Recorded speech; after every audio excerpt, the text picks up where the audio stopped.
On air, don't care, broadcast beware. I'ma say some wild shit, you know when and where. We not your average bears, we don't mind the glares. Keep your escalator, I prefer the stairs. My ego bigger than the Holy Cathedral or the American Airlines when it's loaded with people. I can't sit in the background when I am the feature. On air, don't care, it's nice to meet you. I say can't sit in the background if I am the feature. It's on air, don't care, it's nice to meet you. Shawn, Showman, y'all know what it is. Blue Label Johnny, what up? On air, don't care. MG's on live. Johnny Luciano, Double J Jacoby, Blue Label Johnny. All right. We're good. And we're back, boys. I still can't hear anything. We live? We are live. Oh, well, I am Blue Label Johnny. This is Shawn K, the Showman, y'all. And this is On Air Don't Care, ladies and gentlemen. Behind the camera, we have The one and only Hagrid the Plug. If Jason Dyer of D Video Live. That beautiful guy. That beautiful blue-haired beast. If you guys can see the contrast on the camera. That's right. That beautiful blue-haired beast. Looking smurftastic. That's right. You still can't hear me, John? No, not really. It's very low. Well, we are making sure that John can hear what's going on, but we are live, and our audio should be all coming through. And we are here once again at the Library Bar for, thus far, our most humid, hot episode. Yes. I made sure Hagrid was cool, though. Make sure I had a fan on Hagrid. Yeah, and I got to readjust our grease fan that was meant for the kitchen. They're both greasy fans. Yeah. They're both greasy fans. So we got to get this going on. We got some amazing guests that are on the show. Our first guest is going to be one that we're going to bring on in just a moment. That is a very, very special one. But let's go ahead and do a week recap because it's been a big week. 2-week recap. We got to do. I guess 2-week recap. But the last week has been wild. Yeah, you had a big old weekend. I had a huge week. I had a crazy big ass week.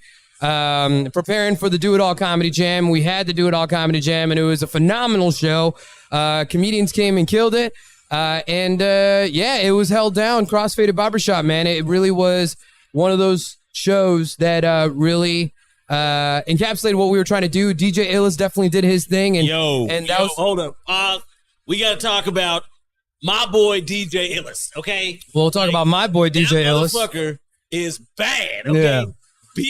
Capital B, capital A, capital D, bad, man. Add a few more D's to it, too. Because, I mean, that was the one thing about the Do It All Comedy Jam is that DFW is not familiar with what DJ Illis can do. And what he does is not like any other DFW DJ or Texas DJ you'll find. I mean DJ period. DJ period. Yeah, but like the region shit. Like, yeah, but this area, but it was definitely not familiar. He hasn't traveled or has done as many events around DFW. Either way, we were in downtown Dallas. Then went to the after party. This man killed it so hard that they gave him another 45 minutes because he was just ripping his set.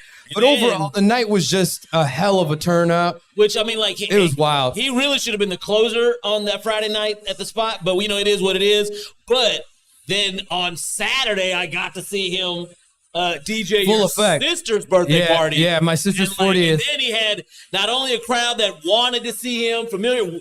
Tamed it. I mean, like, but I mean, not to shit on Bloom because by the time we left Bloom, you couldn't even walk in that motherfucker. Yeah, and that was a promoted night, right? Yeah, like, I mean, it was high level promotions and also Cozy, whatever the promotion companies are. But they brought that DJ in, and DJ Q is a really good DJ, but 100% like DJ Illis brings a show-stopping quality. So it was one of those things that. Definitely was, I know, going to be the precedent in as well. Even just during the Do It All Comedy Jam, I knew that he was going to be able to interact and engage with like the acts that were coming up and have like little samples or sound bits that he was going to be able to play. And so like I knew that was just going to make each comedy act like that much better. So yeah, he did some of those little impromptu little moments. Yeah. And that shit worked like a champ. And then we ended our set with like literally what Do It All was built from, like what the Do It All duo is literally like that grassroots 2-man a cappella group. Like that's what we've been doing since we were like 18 years old, and it evolved to us becoming like that MC DJ duo. Yeah. And You gave a little taste on Friday night, but y'all really got to get into it. Oh, yeah. To close out the Saturday, your sister's birthday party. Y'all really got to go. I'm glad I got to see, because it was dope. Don't get me wrong. I was impressed with what y'all did on Friday night, but I was really impressed how y'all ended the Saturday night. It was like Saturday was, I think, way more like that. Really showcasing.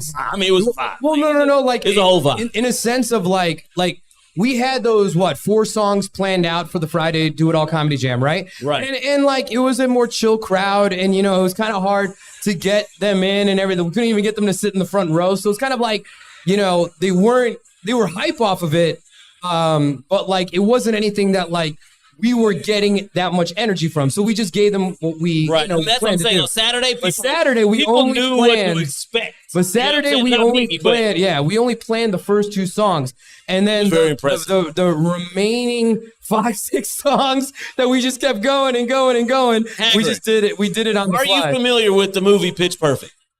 The movie Pitch Perfect. I want to say that my answer to that question is yes. That's the one where it was like a singing competition. And with Andy Kendrick. And before the singing competitions, they would do like the little string down the and the whatever. They would do these competitions in and of themselves, where they would like riff off of songs and then a cappella go like transition to another song.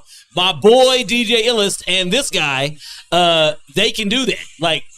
Yeah. I was impressed with Shawn. Like, me and DJ, let's go way back. So, I know what he can do. I was surprised. Like, Shawn really surprised me. You know what I'm saying? I didn't know he could get down like that. Yeah, they've known each other for 24 hours. That's way back from Saturday. Their relationship went real deep. But that's my boy right now. No, but I'm just glad. Shout out to DJ Illest. That's my guy right there, my brother. But And then at the same time, on Saturday before my sister's birthday, I was able to do my round 2 episode recording with Illa. So it's nice to kind of come back, because this is post America's Got Talent. This is post him performing the halftime of Chicago Bulls, halftime with the Lakers. So like we got to catch up. It was actually more of a catch up moment. You know what I mean? Right. So like it just felt good to have my boy in town. And then closing out the weekend, I had to move from my very, very comfortable, peaceful, humble abode in Capel that I've been enjoying for over a year and a half. And shout out to my landlord and my good friend Teddy Johnson. Today is his 32nd birthday too. So happy birthday, Teddy, my guy. And so I'm back. I'm back in through my temporary housing program called my parents' 4th bedroom. And you can't be mad at that. I know John's been. John went through a 6-month plan and just has kept it going. No, it was like a 16-year plan. I'm still on it. Still on it. What the fuck you talking about? 6 months. But like I'm only there for 2 months, and so and then the funny shit to me was people are like, "Hey, do you want them? Like, can you beat free rent? Like, because you can be free rent. Stay right where the fuck I'm at." Well, the nice thing is like I'll be there to like be able to kind of like help my parents with like just purchasing some things, but at least like if I pick up food, I know who's gonna be able to take care of it. My mama's gonna cook them multi-day meals, for me to live on a little bit. So my parents step back from the fast food. My parents' groceries, and then like they'll try to give me money for. I'm like, y'all don't charge me to live here. I can afford to buy some fucking. Yeah. Like, like, what's that for? For buying and then they throw in like I can buy some fucking groceries every once in a while. And then they throw in the few like, and then get a few things that you want to, like after you get all the spices and then the sugar and the salt and the milk and the butter, my parents don't say that. Get that cereal you like. I was just like, if I went to the grocery store, my parents back in the day, I just put what I want in the cart and hopefully they didn't notice. Reckless. And then you had kids of your own. You had kids on your own and you understood. Is that a segue? Is that our segue? I guess that's our segue, y'all, because our first guest here today, why don't you go ahead and introduce him? Hey, this is the one, the only, Micah Corleone. Michael Corleone, a.k.a. Blue Label Johnny Jr. The son. That's right. He's not that Puerto Rican guy that fixes your cars or lines you up. He can't fix your car, though. And he can't line you up. He can do both of those things. He can do both of those things. He can do both of those things. He can do both of those things, but this is Blue Label Johnny's Seed, better looking Seed, man. Might I add? Version 2.0 is always better. I have yet to meet the mother, but I would imagine you got the majority of the mother's looks. Is that accurate, Micah? Brown version of her. It's all right. Well, she's lighter skin, right? I will say, everybody just say that. Yeah, I can see that's why. You can see that. I can see that's your dad. Because I mean, like, now while he is the better looking version of me, we are very similar in a lot of ways. Like our mannerisms, our sense of humor. Like, you know what I'm saying? Like, it's, and then even now, like I've even said it on this podcast. Like, I'm very proud of his like emotional maturity. Yeah, it's very, like, even though his state of mind that now. It's not similar to me when I was his age. And when I was 21, whatever, I was retarded. You know what I'm saying? Like, I made bad decision about women after bad decision after bad decision. Like, so like, but when our mind state now is very similar. Well, when he's seeing adult mistakes at such a young age, it allows him to be able to adapt quicker. Oh, no, I mean, but that's one thing. I mean, like, I love that. You wanted him to learn from those mistakes. To not repeat my mistakes. So he's the 2.0. Now, unlike a lot of people, when I have these conversations, you ever know, we have very similar upbringing. Oh, yeah. So, like, absolutely. Our parents, while, old enough to be parents or whatever like that, did not have the American upbringing. So they don't have the nuances of going to high school and talking to girls. And like, these are all things that we had to figure out on our own. Yeah, we were first generation. He had second generation. Right. Depending on your parent, like I had the parents that didn't give a shit about American tradition. Yeah. So my inclusivity or ability to blend or like was not a concern. Going to dances, going to prom. Those were not concerns my parents were worried about me having. Well, Micah, I want to make sure that the world and the ladies can be introduced to those looks and that hair. So let everybody know. He knows. He doesn't need, he knows. Let him know, all right? I know you'll the ladies let him know. Like, look at this motherfucker. He don't got no. And then, like, between me and his Uncle 80, like, this motherfucker, like, game is like, I mean, then he had his own game coming up. He developed his own game, but then learning it from like just being around me and his Uncle 80. He's that's all great. Can I hear your son talk for a fucking second? Goddamn. Go ahead. Let these people know who you are, Micah. About Indian parents. My Indian parents ain't the Indian parents. Very Indian parents. So let these people know who you are, Micah. I mean, Micah Corleone. You can check me out. You know what I'm saying? I just dropped a song on all platforms, major platforms that Red Wine Trails. It's a real heartfelt song about who was you speaking about? 80 Proof, Cindy James Ryder. Shout out to the God. On Air Don't Care. On Air Don't Care creators. Yeah. A wild man. But nah, yeah, you can go check me out, Micah Corleone, on Instagram, Facebook. Go check it all out. It's all there for you. I love that your hella Italian last name has no reference that you have an Indian father at all. Like that name was, it was an adaptation that his Uncle 80 gave him. You know what I mean? Like, that ain't the last name. That's the name he gave me. That's the name he gave you. Mike is his real name, but the Corleone he part of I don't need to necessarily specify the heritage that he and his uncle and I came from, but that is that's something that he bestowed upon, him from that heritage. So, you know what I'm saying? I would like to see Micah in like a decent ass suit with his like hair really slicked back, tied up, like walking the street. He looks like he's walking out of Studio 80, like or something. Like, Look. He also the Red Wine Trails is a country song, but he also can rap, and he also comes from he's very urban in his other style of dress. But I have really never seen it. This is when he wants to dress up, he dresses Texas, Texas formal. Texas formal. He tucks in his shirt, has the fat buckle and the nice dark blue jeans. I get it. My bad. I get it. No, you're good. There it is. Good. It's always there. Yeah. So I mean, that was gonna ask like what kind of genre? So it's a country song. So is that the type of music you typically put out? Is country music? No, it's actually the first song. Yeah. I mean, I have. Hey, I'm the producer. Cardio out of mouth. Good fuck, man. Like.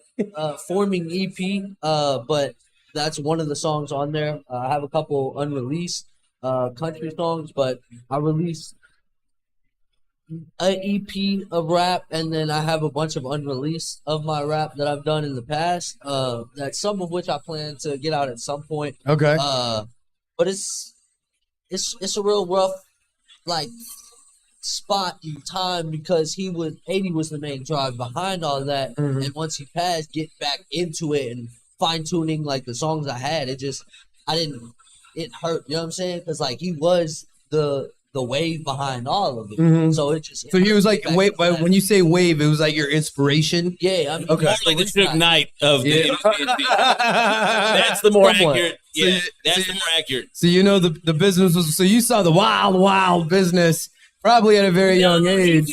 Well, I mean, like, because he used to like there were songs when me and Eddie used to have like the crew in my living room, right? And he will be in there. We're talking diaper age, like just wanting to be in the mix of like I don't even know if he remembers it, but like I mean like because he would be at my house and they used to be there at like 3 times a week to come record and shit, and like he just like Mikey, go to bed, go lay down. No, Yeah. cool. Yeah. just soaking it in. Well, I mean, it's. I think it's. I definitely want to check out your song. I wish we kind of had it. We could have played a little snippet on the show, but I blame your dad. You know, he's not a preparer. These are wide shoulders. Unless somebody says something, here, baby. Unless somebody says something to him, he's like, "Why didn't you do it? Why didn't you put it together? Why didn't you send it?" So I mean, it's all good. He's not looking out for anybody else. You don't give a fuck. But it's all good. Either way.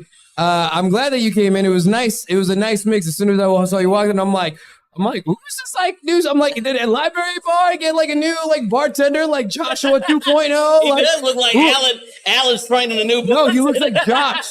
He looks like Josh. Like Puerto Rican Josh, the guy with the long. I don't think I've met him. What? You never met Joshua? Josh? I don't know what Josh that works here. Anyways, he's longer hair, kind of similar to that. He's a Puerto Rican dude, so I thought I was like, Josh. Yeah, well, I mean, and when you're a resident, you know, I've been a resident longer than you have. Yeah, I got more shits that I've been here in the last. I got more shits and more gigs in the year and a half that I've been here, so I've had more gigs, and that's why I got the library bar shirt. So you're talking this shit. You could have been here before. No, I didn't have to. They made it for me. Oh, I thought you bought it. No, Beautiful. well, We're talking about the show, Chris. I did bring the shirt. Well, no, I bought the shirt. He made the print though. He got he left that shit out. He left that shit out conveniently. Hey, you know what though? But he made the shirt. He made the shirt. He got it made. He put it on, and I got one. Because I'm here every single week, and I bi-weekly or just filling in when Pip doesn't show up. You know what I mean? The gig is mine. I secured Sunday. I am the resident DJ for Sunday. Oh, I guess you. I've been here over a year now. I think we're getting closer over a year and a half. Oh, so then it's the same day. So then I am because I've been here for a year and a half. I've been here. You didn't have a residency for a year and a half. I was here every single week with Metro Icon, and then he put me on every single week. And this was on a different day. I don't even think. Yeah, I did Metro Icon here.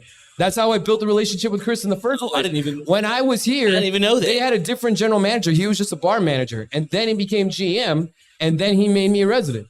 Because it was from Metro Icon. I had no idea y'all did Metro Icon. Yeah, that's just now. So I am the longer resident then.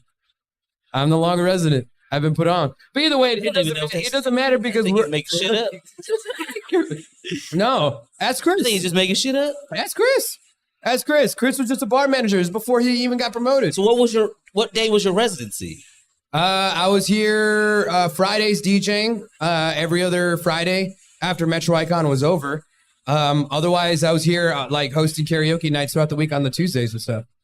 So I was doing karaoke nights once, and then I was doing, once a month. Then it went to twice a month. Put your shit up. I was DJing twice a month. Not at the time. Now they do. And they got my face on it. Where's your face? They don't got your face on the digital billboards. They got my face. That's right. That's why I got the shirt. Yeah, it's all good. But either way, back to Micah in his WWE Championship belt buckle ring that he got. There we go. But so, hey, Micah, do you got a love interest? Is there like a lady on your side? I mean, recently you are your father's son, so I'm gonna assume that answer is no. Yeah, I haven't been, so it's it's a tedious process. Mm-hmm. As Females are wild people, so you gotta play it safe. Yeah. Gotta play it safe. That was the first time you actually sounded like it's your dad. Not all of us can meet our wife in high school and shit I in the first grade or I know. whatever. or meet their future wife on the Facebook. Which is my story. But yeah, no, I mean, no, I get it. Yeah, females be wild and shit. And you're only what? You're 21? Yeah. And you're the older of the two. My youngest son is 18. Damn, you are an old man. I am an old man. Right? Son of a bitch. He is the old man. I have children, but I have no kids. So I am curious, Micah, like what is now that you put out the song, how many songs have you put out? Total. Well, he put out a few. However, he was part of a group. Micah, how many songs did you put out? He's put out a few, but he was part of a group that didn't act the way they was actually kind of foul. So we pulled a lot of those songs off the internet.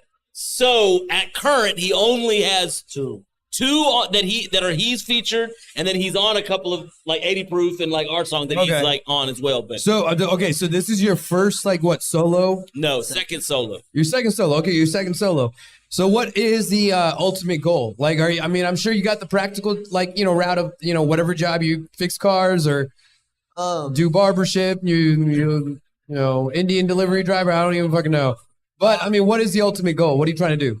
I mean, I love country music. Like, it's just, there's something about it that just, I love the longevity of it. Like, yeah, it's changed, but like, there's always going to be a strong following. So like, I want to build my name behind it, but at the same time, explore everything else that I can do. Like, don't limit myself down. Cause like, You want to bring that mic up just a little bit, pointed towards your mouth. We want to make sure we hear you and don't have to push it. Go ahead. There we go. I just want to see where I can take things and like in every aspect. Don't limit myself down because that's a lot. Growing up, everybody was like, you got to know what you want to do. But Yeah. like, I'm trying to see what I'm best at, and maybe I'm good at this, but I'm better at this. So let's put our. I love that, foot- dude. I love you just said exactly what you just said actually, because it's like you're figuring out exactly what you are best at. You have these things that you love to do, right? And I think that obviously if you are a spawn of this man, you're not going to compromise giving your time for no matter what the paycheck is to something sheerly just for the paycheck. Like you have to be able to be like, I can wake up for this and I'll earn this check for it, right? Yeah. And so like that, I love that you're just like, you're 21 years old, dude. You have so many years to be able to really hone in on, it's this shit, right? And so like, I love that you're opening up those outlets and you're putting out whatever you can that's ultimately going to give you the answers, but it's all providing you fulfillment. And I think that's a very, very strong thing.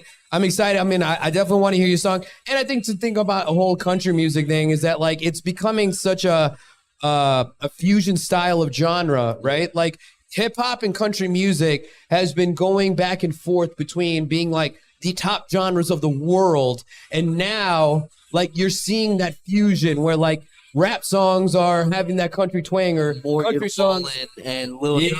I can't necessarily I'm sure not to say country does not have an impact on hip hop. I would say that's not accurate, but it's not as impactful as hip hop is on country music. Like, there are complete country artists who aren't even attempting to cross over urban, but if you're listening to these songs, the drum patterns are 4x4. They're not singing; they're rapping. Right. The country song. Definitely. Hip hop has definitely more of an impact to country music than the other. Did you have something? Yeah, I want to add something. I know that we're kind of talking about this like it's a new thing that's going on with this back and forth between hip hop and country or whatever. But I want to remind everybody that back in like the mid '90s, there was a group called All for One who had two songs. The first song ever sung in front of the public. Every song What is was it? not What was that song? sung by All for One. You're right. However, what my argument is that two groups, one was a country guy, and the other was All for One, had two of the same songs pushed on the top, like on top 40 radio at the same time.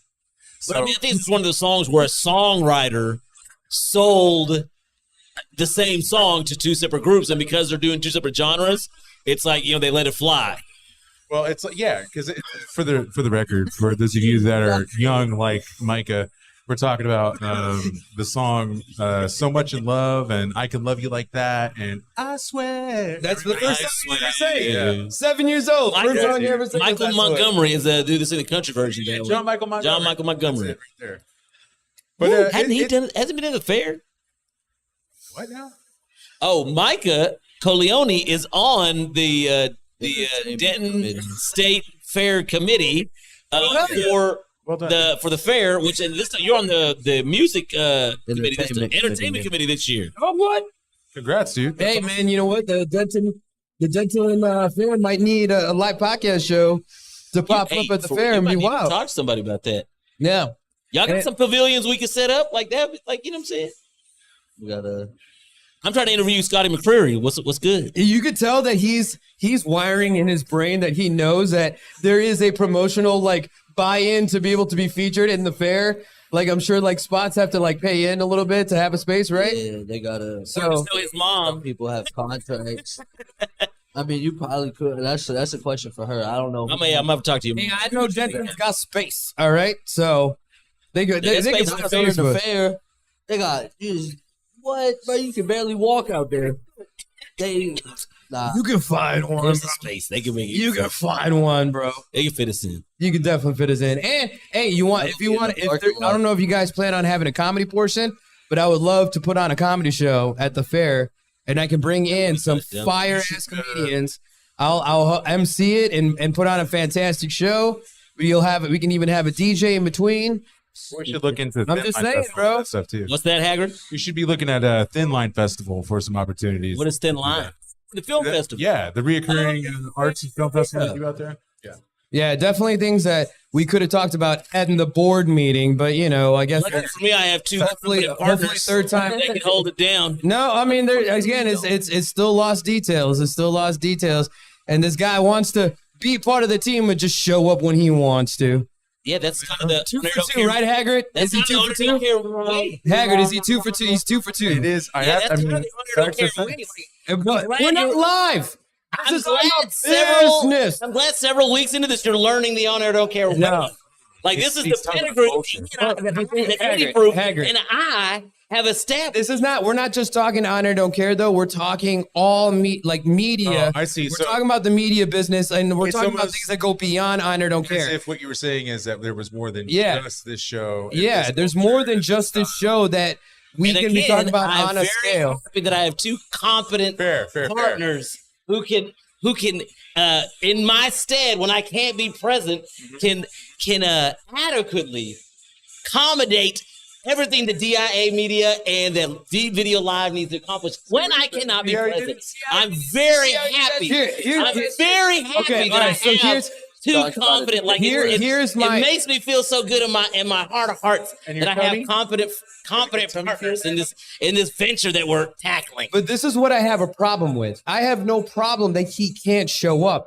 At least communicate that bitch, you fucking old motherfucker. At least let us know. Don't fucking send out some fucking goose egg ass fucking statement. Like, I said I was going to be mobile after 2 p.m. But I didn't say is that I was what I going to said? show up. No. Is that what I said? Did it not sound He like said that? I'll be mobile after 2 p.m. So did it not sound like that you were going to be quote live? me what time I said I'll be arriving. Now hold on.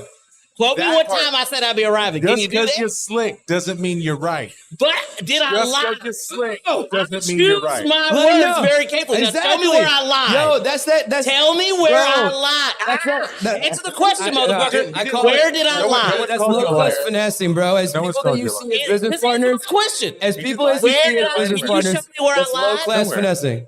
Can you show me where I lied? I can't because you didn't, and no one called you a liar here. No one here But called you a liar. Use Well, my when words very when we're carefully. looking for information, when we're looking for a simple response, and like, hey, But what's the again, deal? All I'm asking is, where did I say I was doing something that I did not do?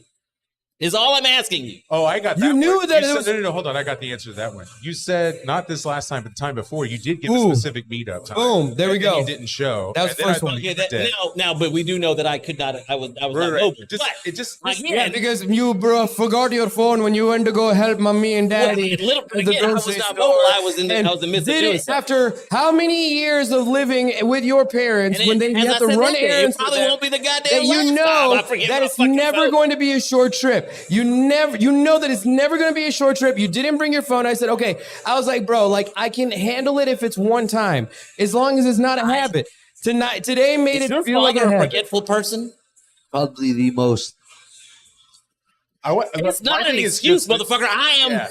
one of the most absent-minded, forgetful motherfuckers I know. I mean, just because it's a habit, I mean, like you're working with business partners now, man. It's not an excuse, motherfucker. It is. I think am we're going to be absent-minded. able. Hold on, here we go. Now, I'm not claiming that's why I didn't show today, but you got to talk why I didn't have my phone. I'm absent-minded. It's going to be all right. I think that we just see like a phrase that says some shit like not going to be there. Fucking deal with it. Like both times, it was like, well, I know we can do the show, but do we do the show without John if John can't make it? And that type of question is the stress that I didn't want. I'd rather know you'll be there. At Yeah, 7 exactly. Or 8 or 9. I think it's just simple community. I mean, like a lot of the frustration. Now that's a different thing, right? concern. So- Now that Hagrid, I apologized for putting. Sir, I knew we could get here, boys. I appreciate the conversation. See, now that is a valid But concern. that's what makes And for us a that team. I failed Hagrid. I That's what apologize. makes us a proper team, though. Is that I think that the fact is that we can actually air out our grievances. We can tell you exactly this is how I fucking feel. You can state your point, but we have a collective, and no matter what, it's not going to be left like up in the air of like right or wrong. At least there's going to be, for the most part, a 2-to-1 type of a like viewpoint on what Just call it workplace democracy, brother. Yeah, Like, workplace it's- democracy, we're yeah. working together. like work a place in the But mountains. you should realize that why I can be apologetic is Work a place in I the choose democracy. my words very carefully. Motherfuckers ain't gonna come and tell me I'm lying. But like, what, Yes.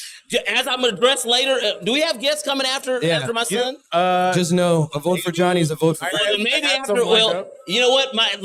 Can we segue to my drama? Can we go ahead? Oh, After I thought you were saving that to the end. You know what? Why don't we take a break and then we'll Mikey can come back for that? Why don't we go ahead and take a break? Yeah, We can talk- okay. Yeah, Okay. I thought we were saving that to the end because And that then was. I also thought not that I Yeah, thought we that were we were supposed having to have some I more thought guests, yeah. we were gonna have like 3 or 4, and I didn't want to Yeah. because I was going to be like the vigor and the Yeah. is going to come out. And I didn't want to do that prior to it's coming. That's why in the chat I was like, You know, you I'm gonna need- say that for the You, I'm gonna say you that for know the that last he's segment. got like regardless of like our bullshit that we got to talk about and we're gonna be going in on each other.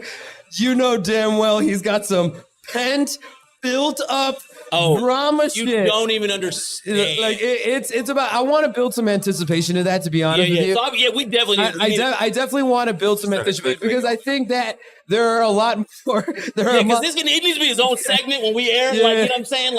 I want motherfuckers to tag this person that because I'm talking to. I already know that you I go. ain't scared of the fucking, you know what I'm saying? I ain't scared of no, I want this motherfucker. You want the smoke. No, you know what? We're taking a break. This is On Air Don't Care, ladies and gentlemen. This is Shawn K, the Showman. He prefaces a she. I He's am like, I'm gonna say Blue too Label much. Johnny. This is Michael Corleone. Michael Corleone. Let's get there. Corleone. Thank Michael Corleone for coming on the show. It's a pleasure to formally meet you because I only met you through a windshield. So it's a pleasure to finally meet you. I'm glad that you'll be hanging out with us. We'll do a drink together, and I won't invite your dad. We'll be right back.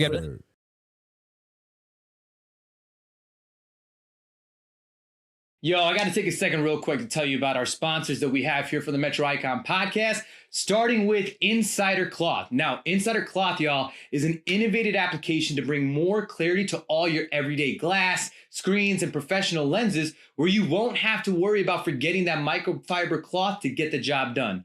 Insider Cloth is an iron-pressed microfiber cloth to apply to any of your clothes or professional wear, which resides on the inside of your apparel. Now, your General Fabrics can actually create micro abrasions to your glass surfaces, and over time, it actually will reduce the clarity and visibility to your glasses, cell phone, or other glass product or screens. It's super easy to apply and can be added on the inside of your common wear or even the specialty wear like your men's ties or pocket squares. Now, go to insidercloth.com and apply the promo code DIACloth. That's DIACLOTH to get 10% off your next order. And I promise you, y'all, Insider Cloth is the last microfiber cloth you will ever need.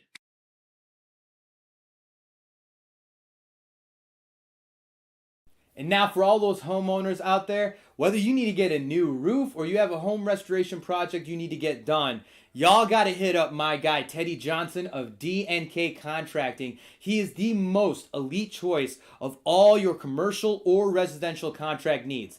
Teddy Johnson has been proudly serving DFW and providing all roofing style needs, as well as gutter and siding installation, custom metalwork, kitchen and bathroom remodels, fence building, window replacements, and so much more. And especially when dealing with those tedious insurance claims, Teddy Johnson provides the most outstanding quality of work and customer service you won't receive anywhere else. You got to email him now at teddyj.dkcontracting@gmail.com. Get a free consultation on your next home restoration project or home repair.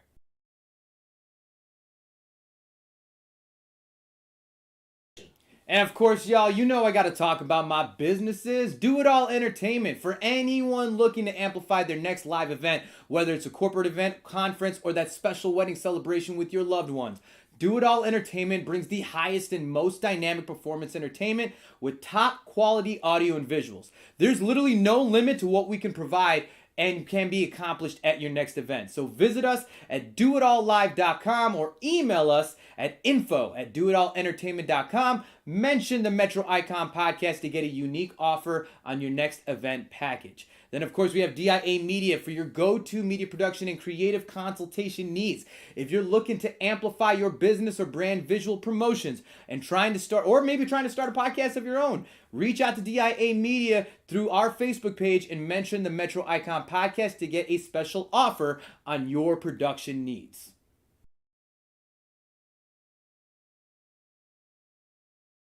Yo, now I gotta tell you about my number one spot in all of Fort Worth. This is the Library Bar FTW. It's the most unique bar and entertainment venue located in downtown Fort Worth, Texas. From its chic library ambience, multi-level beercade gaming space, you can find the most dynamic events and party atmosphere you will not find anywhere else. And it's always the spot you can catch me at. Check out the Library Bar at 611 Houston Street, right at the center of downtown Fort Worth, and get everything you could ever want on your night out.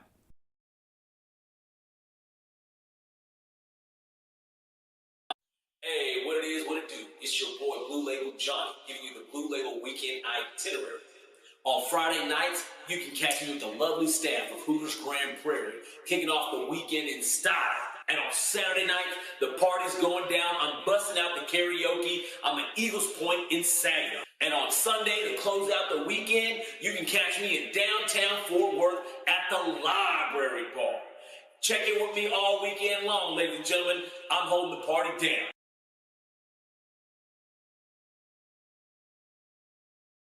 Word.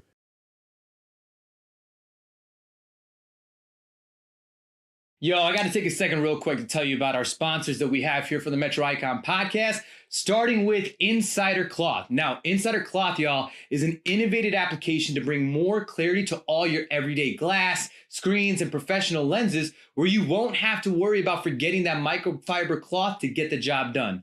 Insider Cloth is an iron-pressed microfiber cloth to apply to any of your clothes or professional wear, which resides on the inside of your apparel. Now, your General Fabrics can actually create micro abrasions to your glass surfaces, and over time, it actually will reduce the clarity and visibility to your glasses, cell phone, or other glass product or screens. It's super easy to apply and can be added on the inside of your common wear or even the specialty wear like your men's ties or pocket squares. Now, go to insidercloth.com and apply the promo code DIACloth. That's DIACLOTH to get 10% off your next order. And I promise you, y'all, Insider Cloth is the last microfiber cloth you will ever need.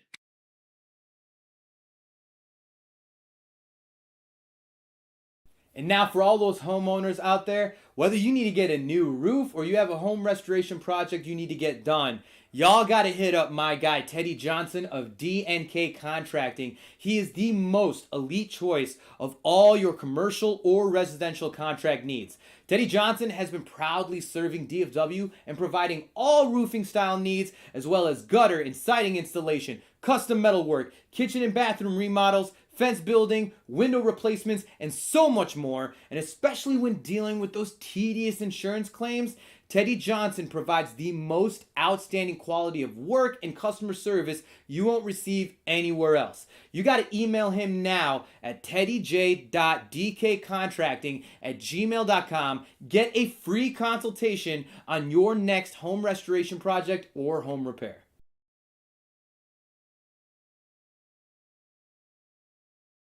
And of course, y'all, you know I got to talk about my businesses. Do It All Entertainment. For anyone looking to amplify their next live event, whether it's a corporate event, conference, or that special wedding celebration with your loved ones. Do It All Entertainment brings the highest and most dynamic performance entertainment with top quality audio and visuals. There's literally no limit to what we can provide and can be accomplished at your next event. So visit us at doitallive.com or email us at info@doitallentertainment.com. Mention the Metro Icon Podcast to get a unique offer on your next event package. Then, of course, we have DIA Media for your go-to media production and creative consultation needs. If you're looking to amplify your business or brand visual promotions and trying to start a podcast of your own, reach out to DIA Media through our Facebook page and mention the Metro Icon Podcast to get a special offer on your production needs.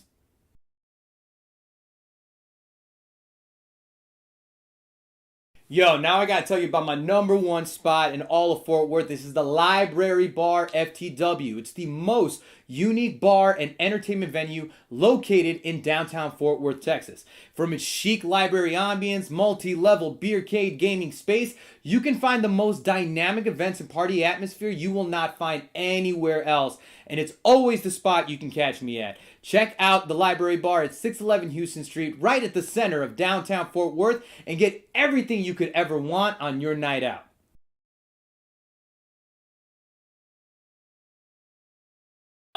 Hey, what it is, what it do? It's your boy Blue Label Johnny, giving you the Blue Label Weekend Itinerary. On Friday nights, you can catch me with the lovely staff of Hooters Grand Prairie, kicking off the weekend in style. And on Saturday night, the party's going down. I'm busting out the karaoke. I'm at Eagles Point in Saginaw. And on Sunday, to close out the weekend, you can catch me in downtown Fort Worth at the Library Bar. Check in with me all weekend long, ladies and gentlemen. I'm holding the party down.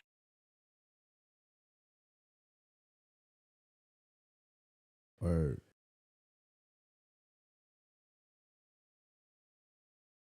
Yo, I got to take a second real quick to tell you about our sponsors that we have here for the Metro Icon Podcast, starting with Insider Cloth. Now, Insider Cloth, y'all, is an innovative application to bring more clarity to all your everyday glass, screens, and professional lenses, where you won't have to worry about forgetting that microfiber cloth to get the job done.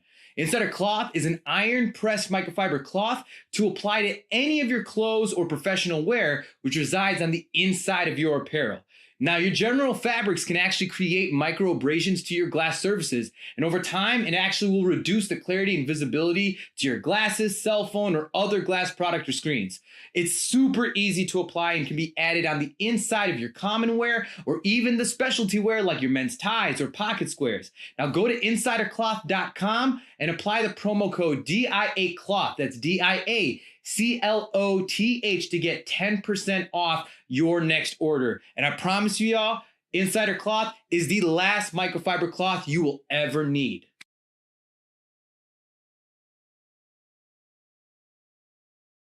And now for all those homeowners out there, whether you need to get a new roof or you have a home restoration project you need to get done, y'all got to hit up my guy Teddy Johnson of D&K Contracting. He is the most elite choice of all your commercial or residential contract needs. Teddy Johnson has been proudly serving DFW and providing all roofing style needs, as well as gutter and siding installation, custom metalwork, kitchen and bathroom remodels, fence building, window replacements, and so much more. And especially when dealing with those tedious insurance claims, Teddy Johnson provides the most outstanding quality of work and customer service you won't receive anywhere else. You got to email him now at teddyj.dkcontracting@gmail.com. Get a free consultation on your next home restoration project or home repair.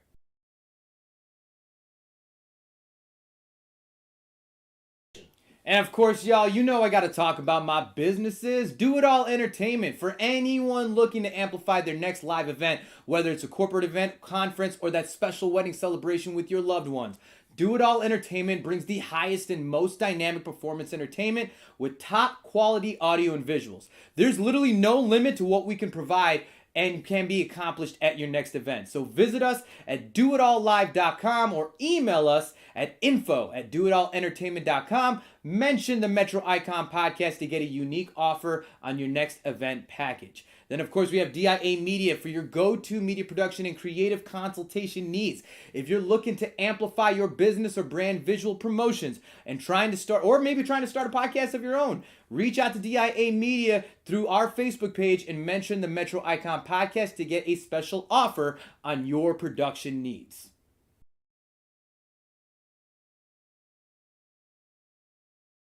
Yo, now I gotta tell you about my number one spot in all of Fort Worth. This is the Library Bar FTW. It's the most unique bar and entertainment venue located in downtown Fort Worth, Texas. From its chic library ambience, multi-level beercade gaming space, you can find the most dynamic events and party atmosphere you will not find anywhere else. And it's always the spot you can catch me at. Check out the Library Bar at 611 Houston Street, right at the center of downtown Fort Worth, and get everything you could ever want on your night out.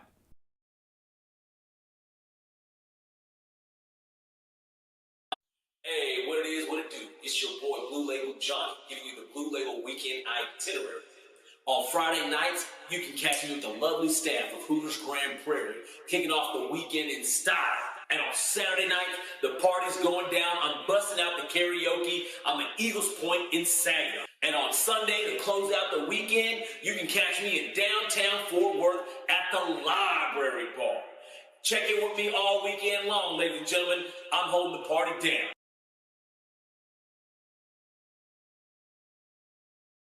Word.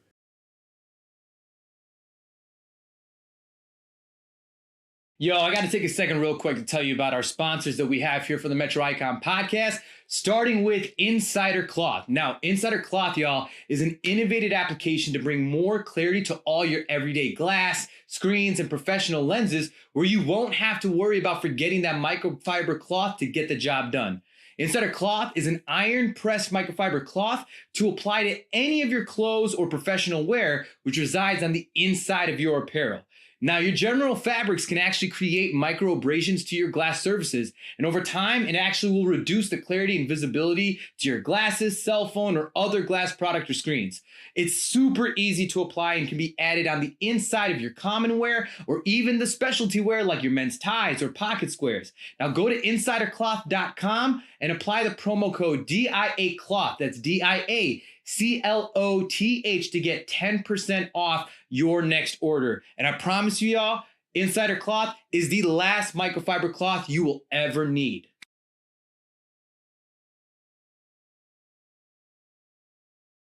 And now for all those homeowners out there, whether you need to get a new roof or you have a home restoration project you need to get done, y'all got to hit up my guy, Teddy Johnson of D&K Contracting. He is the most elite choice of all your commercial or residential contract needs. Teddy Johnson has been proudly serving DFW and providing all roofing style needs, as well as gutter and siding installation, custom metal work, kitchen and bathroom remodels, fence building, window replacements, and so much more. And especially when dealing with those tedious insurance claims, Teddy Johnson provides the most outstanding quality of work and customer service you won't receive anywhere else. You got to email him now at teddyj.dkcontracting@gmail.com. Get a free consultation on your next home restoration project or home repair.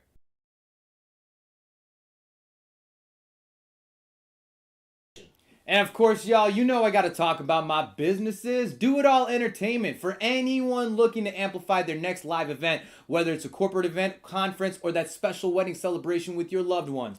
Do It All Entertainment brings the highest and most dynamic performance entertainment with top quality audio and visuals. There's literally no limit to what we can provide and can be accomplished at your next event. So visit us at doitallive.com or email us at info@doitallentertainment.com. Mention the Metro Icon podcast to get a unique offer on your next event package. Then, of course, we have DIA Media for your go-to media production and creative consultation needs. If you're looking to amplify your business or brand visual promotions and trying to start a podcast of your own, reach out to DIA Media through our Facebook page and mention the Metro Icon podcast to get a special offer on your production needs.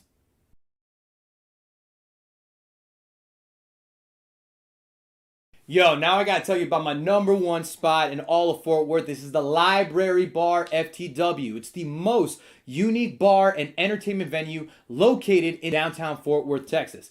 From its chic library ambience, multi-level beercade gaming space, you can find the most dynamic events and party atmosphere you will not find anywhere else.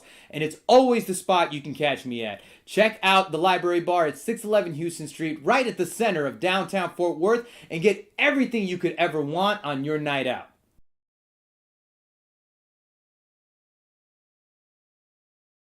Hey, what it is, what it do? It's your boy Blue Label Johnny, giving you the Blue Label Weekend Itinerary. On Friday nights, you can catch me with the lovely staff of Hooters Grand Prairie, kicking off the weekend in style. And on Saturday night, the party's going down. I'm busting out the karaoke. I'm at Eagles Point in Saginaw. And on Sunday, to close out the weekend, you can catch me in downtown Fort Worth at the Library Bar. Check in with me all weekend long, ladies and gentlemen. I'm holding the party down.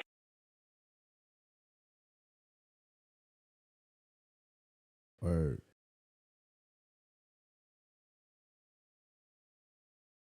Yo, I got to take a second real quick to tell you about our sponsors that we have here for the Metro Icon podcast, starting with Insider Cloth. Now, Insider Cloth, y'all, is an innovative application to bring more clarity to all your everyday glass, screens, and professional lenses, where you won't have to worry about forgetting that microfiber cloth to get the job done. Insider Cloth is an iron-pressed microfiber cloth to apply to any of your clothes or professional wear, which resides on the inside of your apparel. Now, your general fabrics can actually create micro abrasions to your glass surfaces, and over time, it actually will reduce the clarity and visibility to your glasses, cell phone, or other glass product or screens. It's super easy to apply and can be added on the inside of your common wear or even the specialty wear like your men's ties or pocket squares. Now, go to insidercloth.com and apply the promo code DIACLOTH. That's DIACLOTH to get 10% off your next order. And I promise you, y'all, Insider Cloth is the last microfiber cloth you will ever need.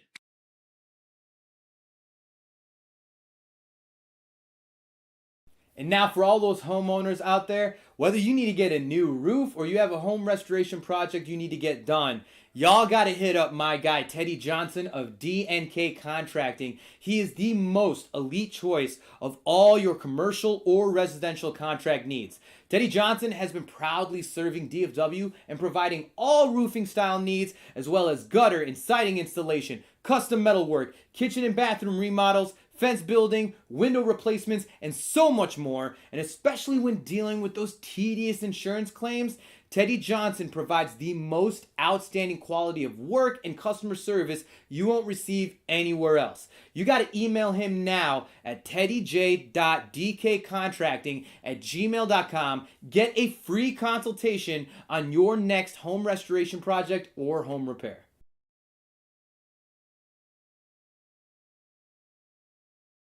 And of course, y'all, you know I got to talk about my businesses. Do It All Entertainment. For anyone looking to amplify their next live event, whether it's a corporate event, conference, or that special wedding celebration with your loved ones.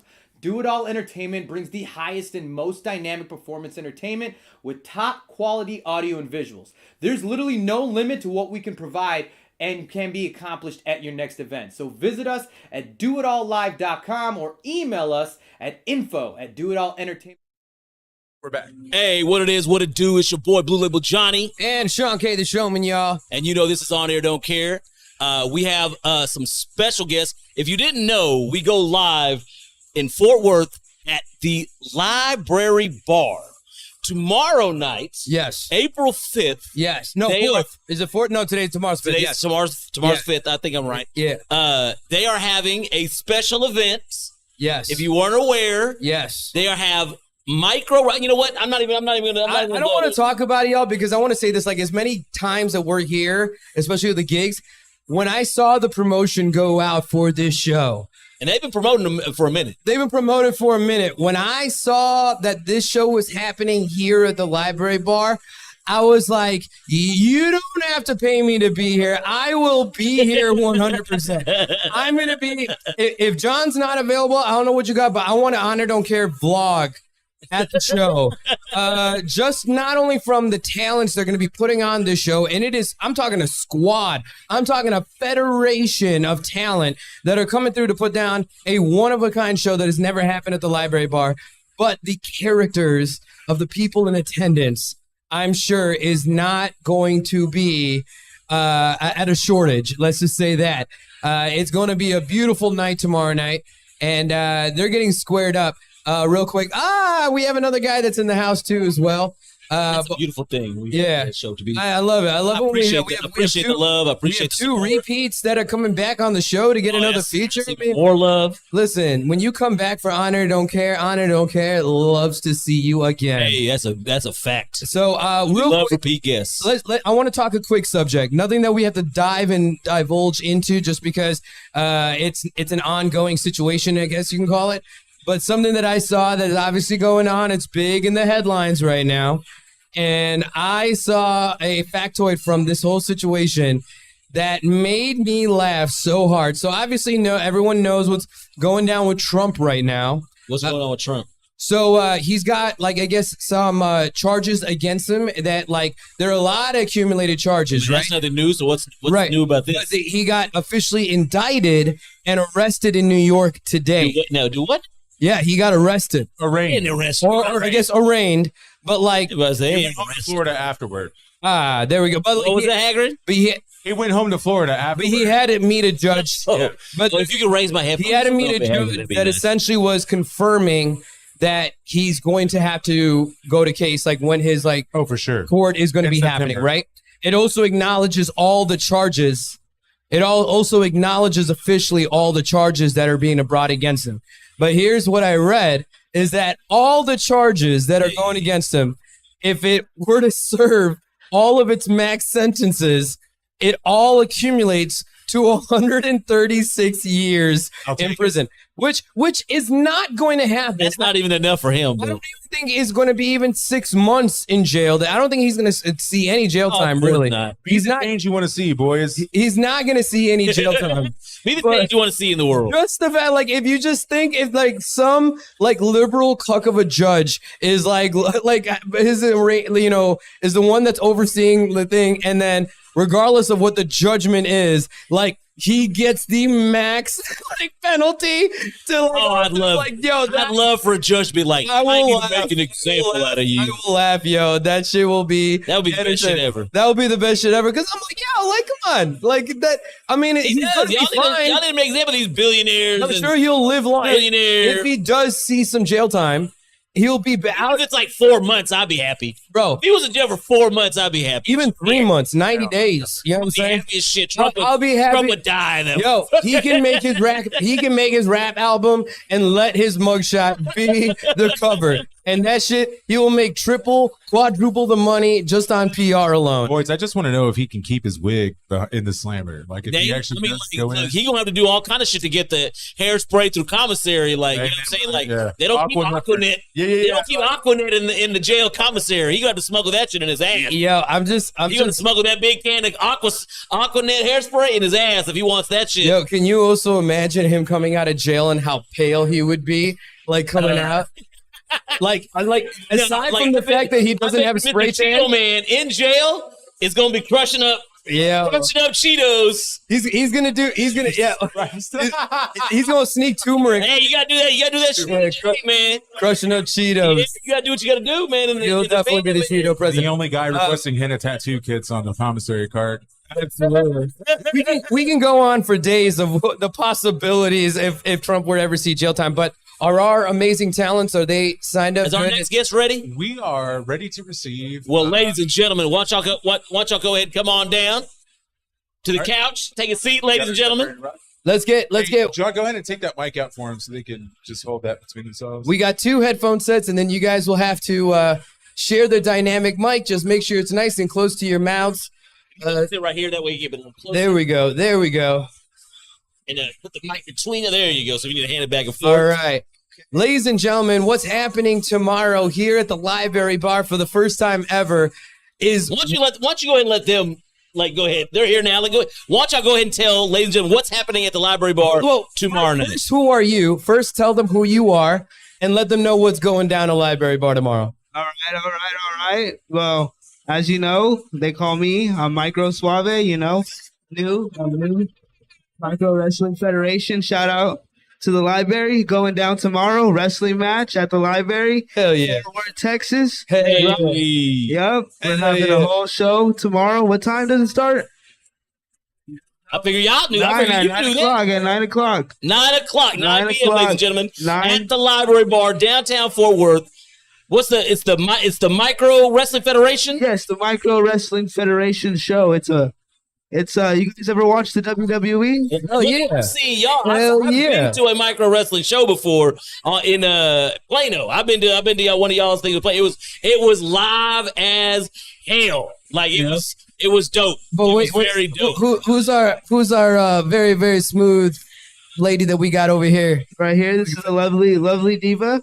You have the bossiest micro diva out here, little Lex. Hey, let's go. Yo, I'm hype as hell for your show. So you guys are from, is it Pigeon Forge? Yeah, the show is based station off in Pigeon Forge, Tennessee. They have a whole little building, or not a little building. It's actually a pretty big building. Oh, so y'all have a HQ that y'all be. Oh, okay, yeah, okay. It sits about like 300, 400 people.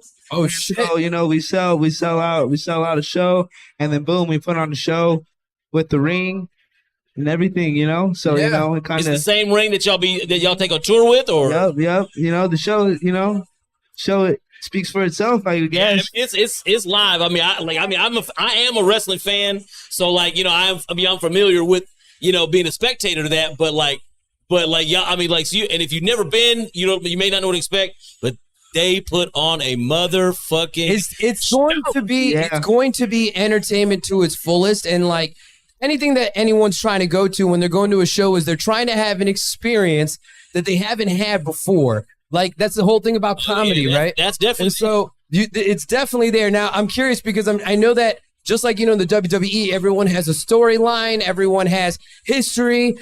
What's the story with you two? Are you guys what's the angle? The chocolate caramel relationship. Yeah, well, I guess you could say our kind of relationship in the ring is so she's the referee. Oh, shit! Let's go. Oh, okay. Female ref. You a zebra? All right, I feel you. Okay. The long justice in our ring. Justice in that ring. I respect it. So I'm the Micro Suave character. So I got to kind of put on that shine every night. Hell yeah! In that Riz game. How long have you guys been with the Micro Wrestling Federation? How long have you guys been with them? 2 months. Oh, so you fresh? Yeah, we're both fresh. Let's go, Rook. I wasn't sure if you were there, but I don't remember her there. But it was about a year and a half ago the last time I saw the micro wrestling. My older brother actually he wrestles with because we have 2 crews. So we have one show crew and then the road crew, which has Jamaican Joe. That makes sense. Rod, and all those guys, and then we have this crew that's coming, which is you're gonna have Psycho, Pinky. Yeah, I saw Psycho. He was there the last time I saw. He was one of them that was there. It's gonna be a good show. All right, so I know wrestlers have a lot of let's call it trademark statements that they say and stuff. If you can smell what the Rock is cooking. Catchphrase. Said so. The word you're looking for is Catchphrase. Okay, sorry. Yes, catchphrases. You know, common phrases. But what's your catchphrase on the show? Well, they kind of ask me. They go, "Who are you?" Because like we don't know who you are. You're the rookie. Who are you? And then so I kind of hit them with the. You guys heard it. You guys heard my name. I'm Micro Suave. And like, do you like hip gyrating when you say it? I do a little dance. I hit a little dance. Hey, Hell get it yeah. with the gyration. Hell yeah. And then outside of like 1, 2, 3, is there any other catchphrases that you might have? So is the referee a decision, or do you plan on like being a in-ring participant? Oh, okay. Ooh. All right. And Pinky. So is this how it like starts? You like have to be the referee, and then okay. It gives you an idea of like the wrestling. That makes sense. That makes sense. Okay. Yep. You got to earn your stripes. Micro Suave is a gentleman. Like he's like going in. She's a diva. She's like, I don't need to touch the microphone. Shit. I don't. So I just did my nails. I don't need to touch the damn microphone. Micro Suave, man. Yep. So are you? I gotta ask. Like, what are your ages? I mean, you guys have. I just turned 22 actually in February. Oh shit. Real young. I just finished school. I got offered an opportunity to come out. Good job, man. They offered me, hey, you want to come out and wrestle? Make a quite a pretty penny. I was like, heck yeah. Yeah. But, and then how did they get you? Did they have a career fair at the local school that like you draft you? Like, is that how that works? How does it work? How do you get into micro wrestling? Like you have to audition? No, we're actually together. Like we're actually a couple.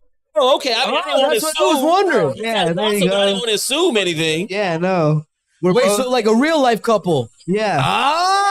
We're both from California, so we're not from Tennessee or we're not from Texas. So y'all how much did y'all travel outside of Cali before y'all came and did this? We probably traveled like to Vegas and back. Oh shit. Like most Cali people, Vegas is about all y'all travel. Yeah.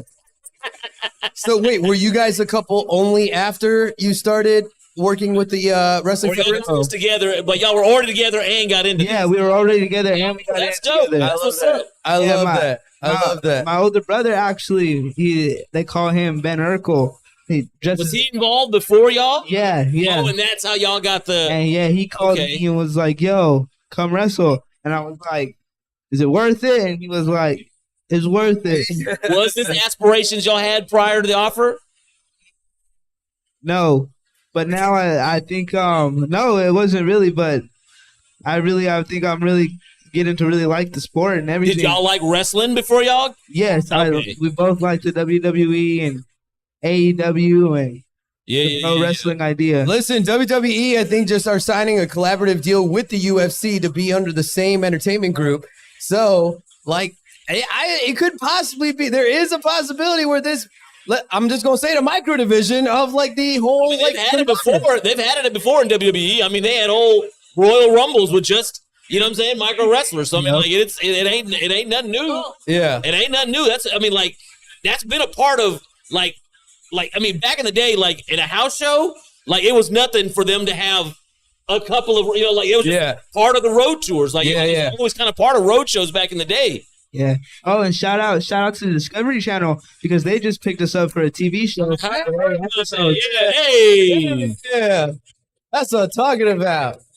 Discover it. Now I gotta ask, like, what are your biggest challenges? Like what do you think the biggest challenges or like frustrations? Is it the crowd? Is it the people? Is it the things that you hear? Is it what people see outside the shows? Like being in this world and then also going on tour in all these different places, especially as a couple, like what are the biggest things that like drive you nuts? I mean, like, I'm sure you love it. We know that you love it. But what are the things that are the biggest? There got to be headaches, like being on the tour.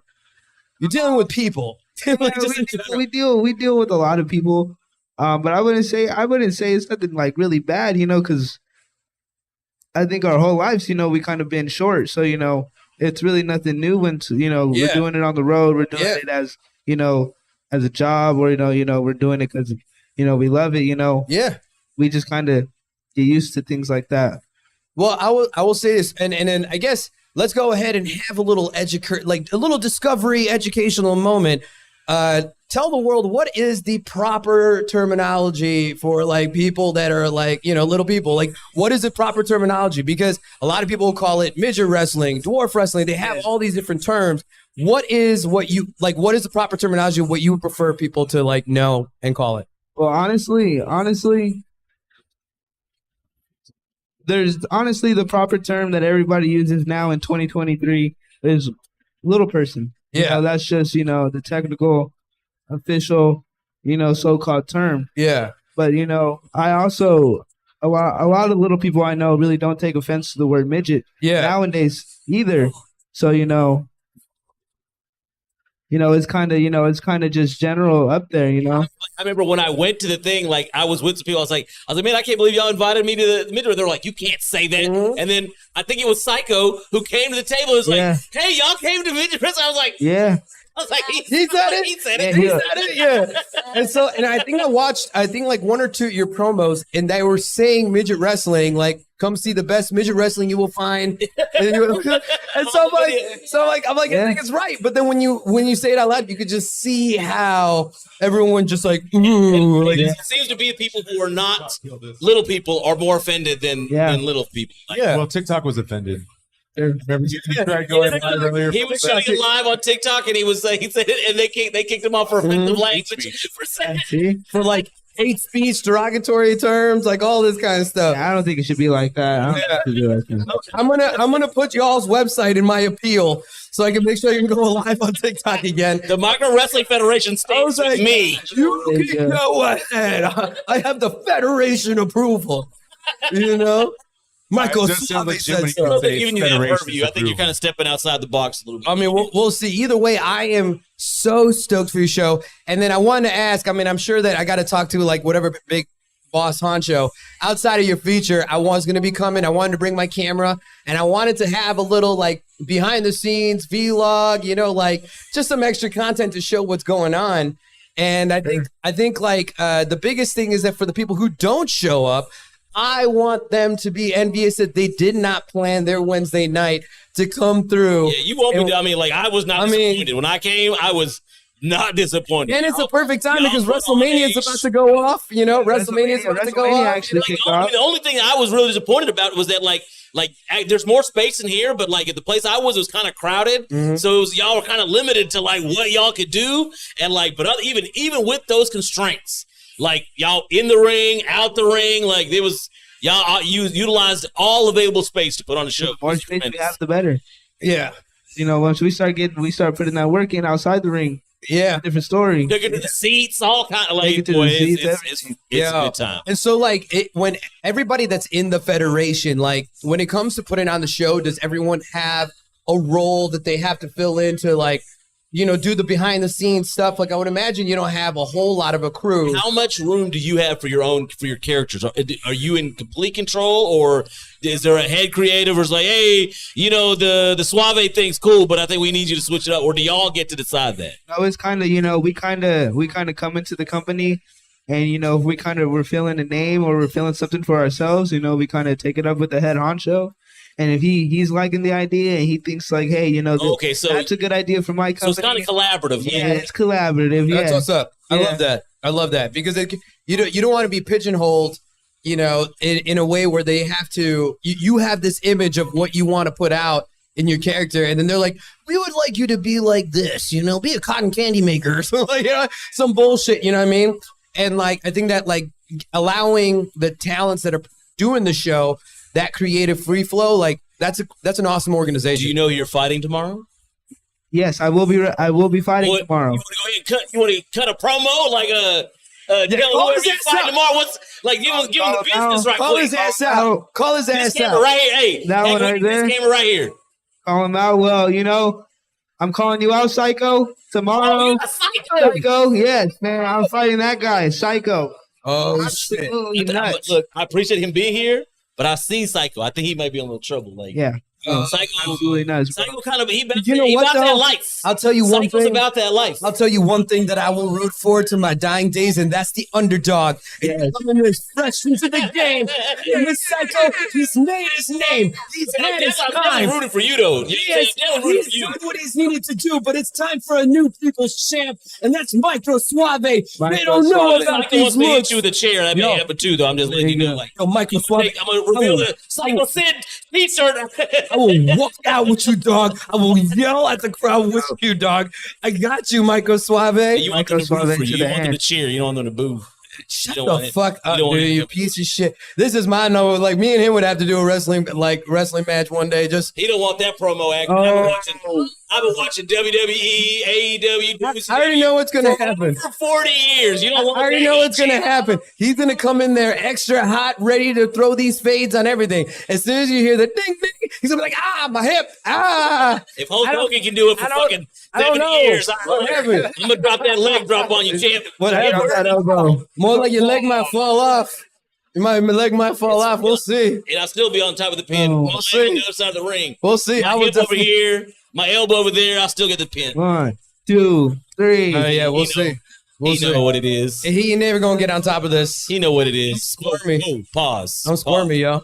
Pause. You ain't gonna pin me down. All right, y'all. Listen, I'm so happy that you guys came through. They actually had some fans that were walking around around the blocks, and they came through. And I was like, man, I can't wait for the show. They're like, I think I saw them, and I was praying that you guys were gonna come in here. I wanted you guys to introduce yourself. On Honor Don't Care. I'm so happy that you guys came through, y'all. One more time, Michael. Before you get to make sure you guys give your socials. Yeah, where they they can follow find you. you. Yes, and yes. Find, the Micro Wrestling Federation as well. Right here. Okay, I will. Yep. Big shout out, Micro Wrestling Federation. Shout out to the library, Fort Worth, Texas, from Micro Suave, Little Lex. Thank you guys so much. Yeah, that's what's up. We Micro appreciate y'all. Wrestling, Little Suave, Michael Suave, Little Lex, killing it on this show. Make sure you guys come through tomorrow. Hope to see y'all tomorrow night. Hope I can make it. Thank you guys. Your hump day, your Wednesday night is set.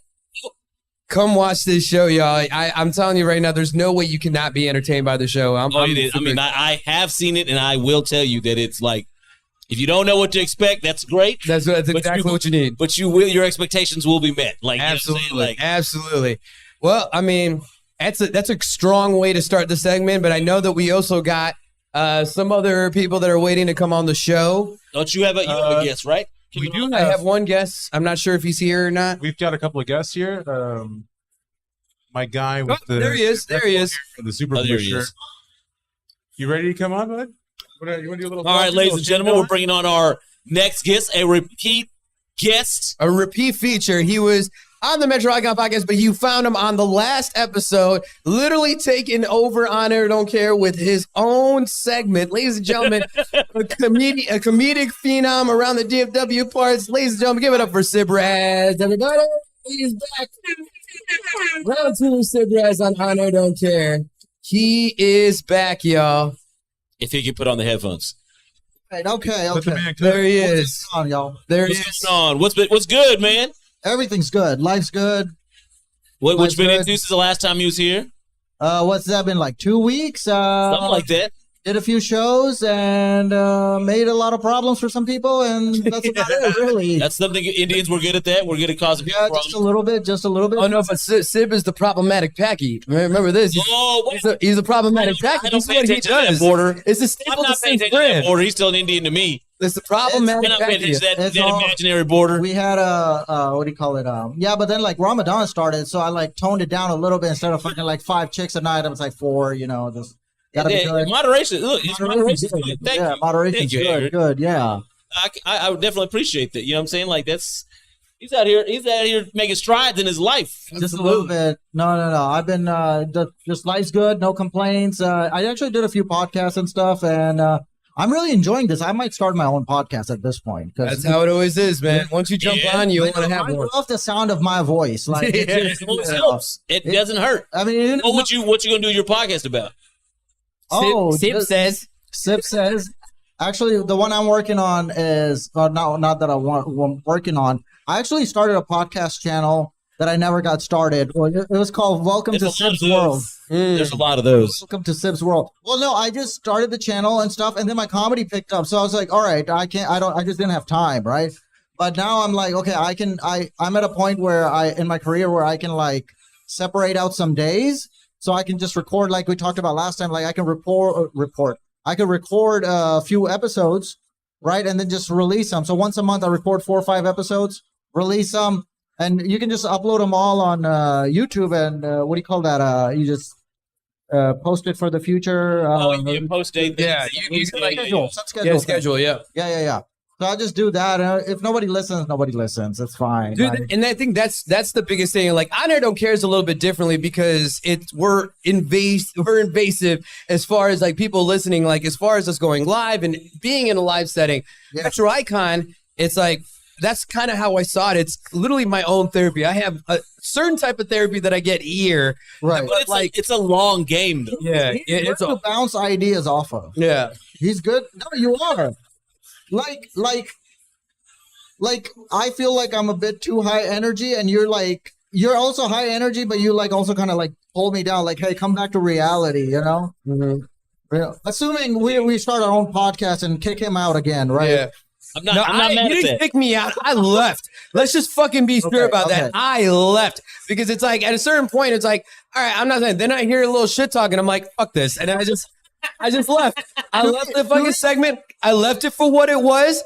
I got to take a break. I got to go take a piss. I was like, I stood by Hagrid and just got to feel his love for a second. I was like, I can let a moment ride. I don't need to be part of every moment. I went to Hagrid as a guest so I can like let Hagrid come sit down so I can experience Hagrid's POV for a while. Yeah, come get this box. Especially since today he has like the best camera angle today is on Hagrid. Yeah. To be fair, I'm not trying to get anybody's spot. I wouldn't do that. It's all right. Still, I mean, I appreciate you saying that, but the offer will still, it still come regardless. Just know I can live in the bit, bro. I can totally live in the bit. Like, I'm totally good with the bit. Where like, I'm totally good with the bit. Where he's gonna go on the Metro Icon next. Like, y'all, I'm fucking telling you, this. He cries over there too. So, I mean, it's fine. I don't cry on Metro Icon podcast. On his shows, he just steals the show, and then he just acts like he's the shit when he's really not. Also, let me tell you about my girlfriend for the next 95 minutes. Yeah. Yeah, I mean, hey, people see my fiance and they go, hey, yo. I'm not hating nobody. It's okay. Yeah, talking shit, Sim. It's all good. Talking shit. No, I'm not hating on nobody. I would never do that. It's all good. It's not like hate for casual. Hey, you know what? I'm looking forward to the release of your podcast show, Sam. I cannot wait for it. It's gonna be your one view, Mr. Man of Action. I can't wait. Use AI voice and make me sound like a piece of shit. Yeah. So tell me what you've been doing. Yeah. I just been passing around my herpes. And yeah.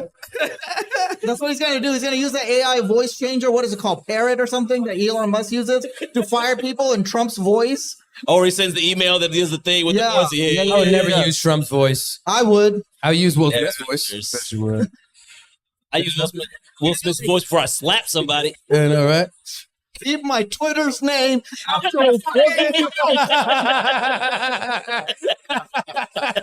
Yeah. Oh, shit. Well, I mean, I do love. So, do you think that this is going to be every 2 weeks when we'll see you back here, Sid? I will not be here next week. In 2 weeks. 2 weeks. I won't be here next week. Is that Tuesday, bro? It's always on Tuesday. Tuesday, but whenever what we date is can. that? I mean, sometimes out of our control. Is that April 28th? If so, I won't be there.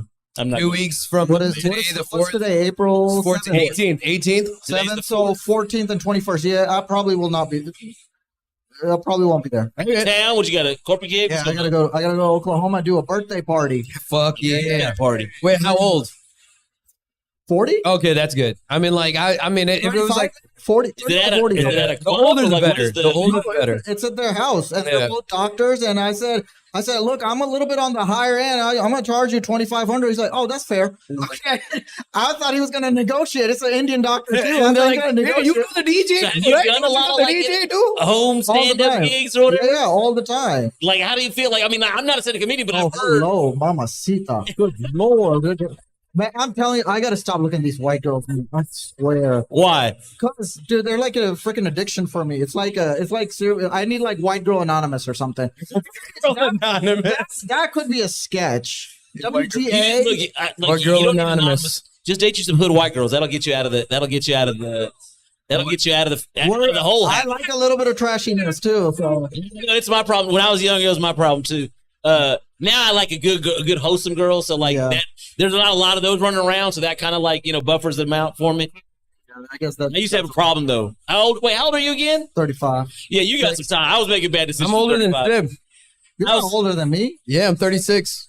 Oh, when's your birthday? February 17th. Okay, cool. Mine's coming up. Yes. All right. Well, still. That's right. Still got a few months. I did see you on your Facebook. Yeah. I don't know if I wished you. I think you had it blocked, right? So nobody could write on your shit. No. Was that? No, it was just you. It was just you. It was just you. Just you. I was like, if I got a happy birthday from Sib, it's so disingenuous. I don't even say. I just write HB. Yeah. It started out I know. HBD. Now I write HB. I think pretty soon it's just gonna be P. Funny thing is, I didn't put you on block, but I'm pretty sure it was like a Facebook thing. We're just like, you know what? We shouldn't have him comment on anyone's page. It's going to be nothing positive. Mine is happy birthday. That's what everybody gets. Just not their name, nothing else. Just happy birthday. Say happy day you were born. That's what I say. I don't understand birthdays. Like anybody who celebrates their birthday past the age of 7 is a fucking retard. I can't stand people, especially bitches. I think for the past 15 years, I throw my own birthday party.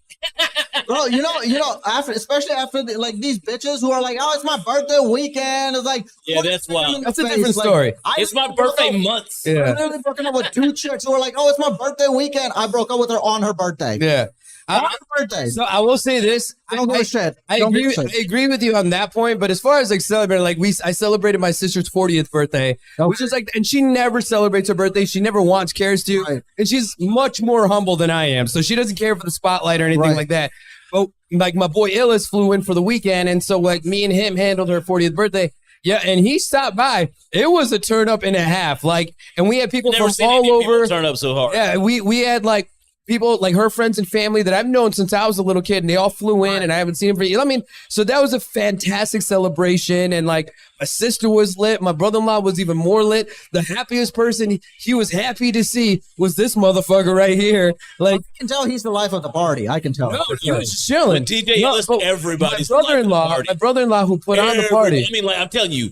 Everybody there was dancing. Yeah, it was. I mean, I don't know how many people there's the most. I came at the end. There was still a good 50, 60 people just like hardcore dancing to every fucking song. You got there, wasn't like the last hour. Yeah, last hour. Almost exactly last hour. You know what would be fucking epic is throwing another Project X type party. Y'all seen that movie? Oh. Probably one of my favorite movies. I've thrown some parties that ended up in a. Yeah, I've been in some parties. Like Realm, not a good time. Run a car into I want to be rich so I can do dumb shit like that. Like I have everything I want. Like I have everything I want. I just never got to do dumb shit. If I did it myself. I mean, the worst thing I did was probably run my friend's car into a trampoline just because he pissed me off. Wait, you ran the car into the trampoline? Yeah, I just took the car, drove it over the curb, and so there was a storm that had come through the night before or something, so the fence was down. So I took the car, drove it over the curb, and ran it into the trampoline. It's a wild boy. That's a problematic package for you, ladies and gentlemen. To be fair, I was only 17. Not that it matters. You know what? He is a packy. I'm Indians would never do that. The packy's got to invade somebody's backyard and fucking ruin some shit. That's what I told my white girls when I, about to go in. I was like, "This is how Pakistan invades America." There's your weapon of mass destruction, bitch. Hell yeah. I knew I could definitely say some geographically racist shit, and Sim would feed right into it. My favorite shit is when girls ask me to do my accent during sex. And like, I don't have an accent, but they want me to do How does that go? During sex? During sex? Man, I have not got that request. I knew this one girl, Rachel, this other girl, Jennifer, and this third girl, I can't remember her name. Very uncommon white girl names. Go on. I know, right? Wait, so are you hitting them with the stereotypical? Or are you hitting them with the like the Bollywood? You're hitting with the Bollywood. Oh, they want the this one. I love that you're like, she's like, I want to hear the accent. You don't even do an accent. You're like, ding, ding, ding, ding. it's the I'm rhythm. gonna do that. I'm gonna do that shit. like fuck the moans and shit. You're like, ding, da, da, da,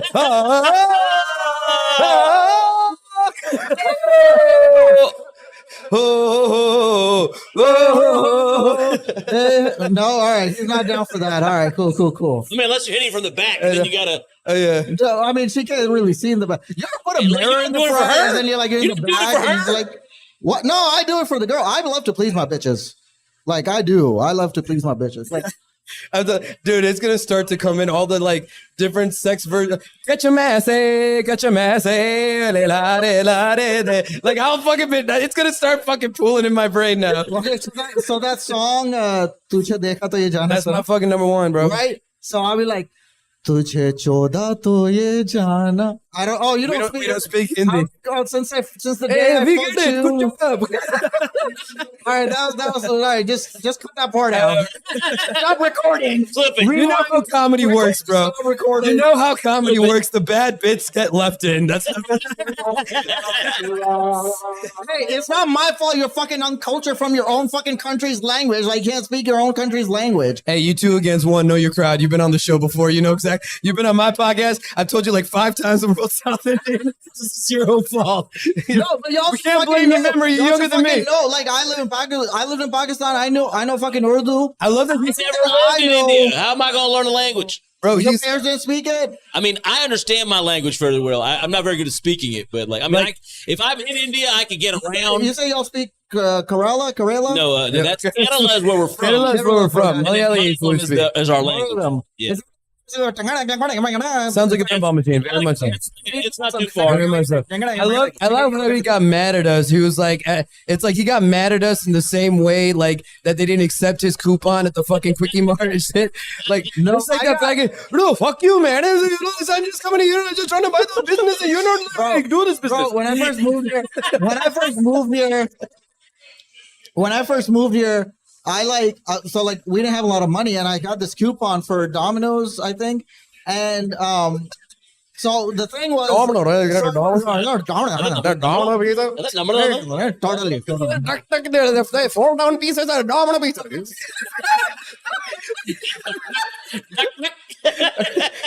They are the duck pizza 4 down. I gotta learn that dialect. You gotta do that more so I can like kind of pick up on it. So when I'm doing like an Indian crowd, I'll be like, there's one, there's another. I have regional accents. There's like the general accent, and then there's like certain like I'm trying to play that Indian character, right? So it's like the old wise like Gujarati uncle, you know, like they're like, Beta, hello, Beta, you know. How are you, my son? You know, like that guy. Like you have like the different tonalities. It was well into my adulthood before I even learned what some of them like beta, and I was like, "What's fucking like?" Boy, they thought you were a beta male. Beta. Well, they knew he was a master beta, so you know that's what they had a you know a master beta. Don't sleep on my. Do you hear that, Micah? Master beta. That's your father right there. Yeah, excellent. That's his son. That's my technique. That's his son. That's his son. That's his 21-year-old son. That's my technique. That's his seed. What does he do? Everything. He do it all. He's kind of like me. It would take you less time to tell you what he doesn't do. Okay. That's good. Good for him. A lot like his dad. A lot like his dad. Well, Sib, what you got coming up, bro? What you stop looking at white girl. I know. Stop looking at white girl. He's looking at all the library bars. Focus, cut. I know he's looking at all library bar Yamage coming through right now. Scattered ass around here. I seriously do need White Girl Anonymous. Like I can't tell you. Like I can't tell you. A few white girls, it'll get you over it. They'll ruin your life. You'll get over that real quick. Sib's looking for his own version of Tinder called Whiter. Just so that he can get on. God, I was like, dude, I was swiping the other day on Tinder, and I know this is how I know too many people are moving here. Because, like, especially in my neighborhood was very like nice and like white. And like, I get on Tinder, I set it to 1 mile. There's so many black people. So many black people. And nothing against black people. Black people are cool. It's a good thing, Sip. No. It's a good thing, Sip. No, it's not. They're Listen. degentrifying my place. Look, Congratulations. agree with me. No, I've seen there's some gorgeous black girls on there too, but like, I mean, my majority target market is white bitches. So like, you know, it was just like so disheartening to see. You should just stop that butt, bro. Like, there's some gorgeous black girls on there, but yes, that's all they have. It's butt. Oh, you have to roll the butt. That's what you want to do. Yes. I mean, now it's gonna come off like I hate black chicks. I don't hate black chicks. I just don't like. Hair looks so alive all the time. It looks so animated when they're like moving. Their hair looks so fucking animated. Just like no, I don't. Again, I don't hate them. Like, Hey, now you got to change your like Tinder bio to like I'm the problematic packy. See if you want to deal with it. Like some sort of call to action. Like, can you handle me? I'm the problematic packy. Like, I'll do that. you got to do it. I don't quite understand what that means. Problematic Like packy. you a problematic like UPS worker or something? Like Yeah, I'm here. They're gonna figure it out. Just be like, I'm here to trigger you. Just They're be like, gonna have I'm to here to figure- trigger you. You know what I'm saying? Like, you bitch. I thought she was with the guy with wearing a sling. The guy with the sling. Yeah. Look, Sip is a numbers guy, bro. He doesn't care about being rejected. This hey, man. look, I had a homie like that. This dude, I mean, we used to go to the It club. really is a number He thing. would literally hit on every attractive woman there. As you should. Like, and he would get rejected 100 times. And number 100, he'd be like, "I told you, bro." I was like, What did I say? What did I like, say? You know, if 2 women rejected me, here's I'd be like, "I'm done for the night." you know what increased my odds for me was, so what is the first thing when you ask a girl out? What is the first thing she wants to say? I don't know. much? Usually, women ask me out. To be honest, women usually ask me out more often than I ask them. I'm saying, like, typically on a regular guy, no, but now everybody's like a Big Mac pimp daddy like you, right? But Very like, nice. How much? No, when you ask a girl out, say, hey, I would like to take you out to dinner, their first instinct is to say no, right?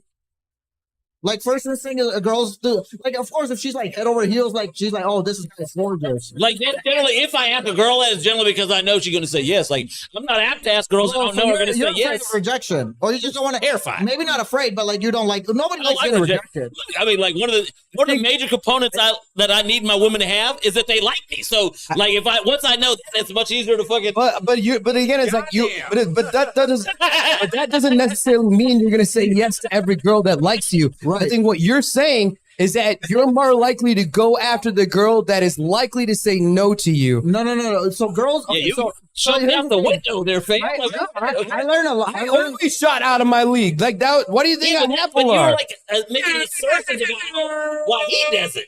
Thank you, Haggard. Yeah. No. So what I learned is first thing girls like to say is no, and they want the power to say I don't no. like where this is going. I love we both stared I'm like gonna change it all I'm the gonna change it. time. Look, watch this. No means yes. Watch this. So I don't like where listen. this is going. I said it. listen. No means yes. Watch this. You said it. So I've just been telling girls one simple line. One simple line. One simple line. No, Revs. no, listen. No, I just say, hold up. Oh, she's with a dude.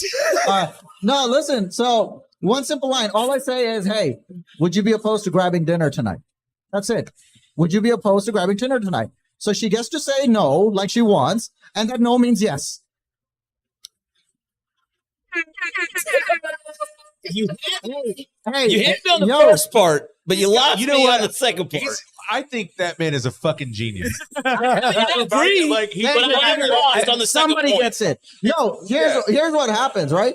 You know how I've been closing so many comedy deals? Same way. Hey, would you be opposed to getting on the phone real quick? We can chat real quick.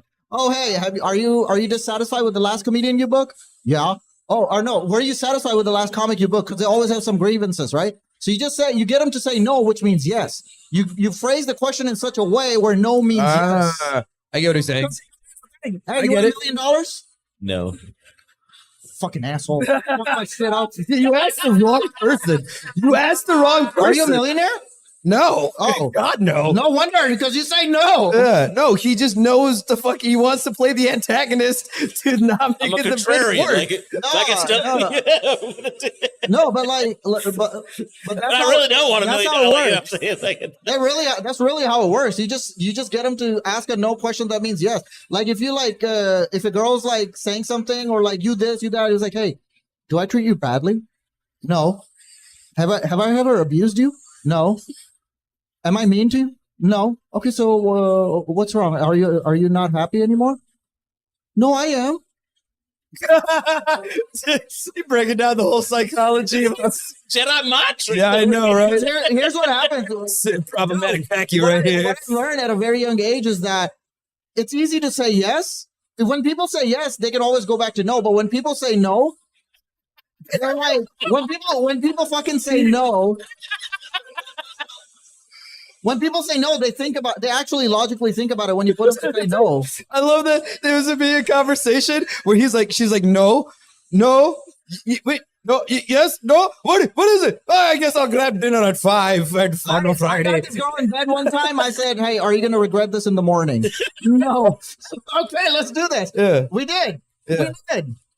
I mean, listen, bro, if it works, it works. I'm not gonna hate the player or the game if it works. You've taken yourself off the market. Yo, I dig it. I dig it because, I mean, listen, bro, I know you're not going to be able to be short on the numbers because you're always going after opportunities. That's plain and simple. No matter what it is, where business, bags, or girls, I was gonna say bitches, but I'm gonna be nice about it. It's the triple B. That's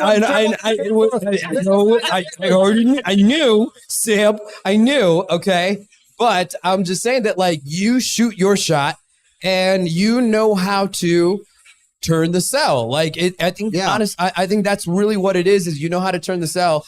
And so it's like, I think there's even a lot of people you can say that, how many guys that like meet you for the very first time and they're like, oh, Sip's an asshole. And then like, no, seriously, like I even in the comedy game, these comedians, they'd be like, first time I met Sip's an asshole. And I'm like, I was like, I'm going to tell you one thing right now is that after the first time I met Sip and he was saying something to me, I understood him because it's like, he's not an asshole. You just don't like how real he is, how fast and real he is.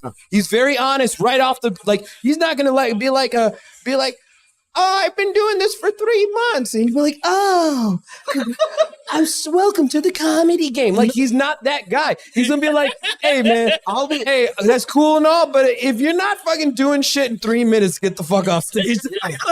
I'm like, yeah. Get out. He's like, don't torture everybody last 2 minutes. One time I was doing the show, this dude starts bombing. 2.5 minutes in, he was supposed to do 10.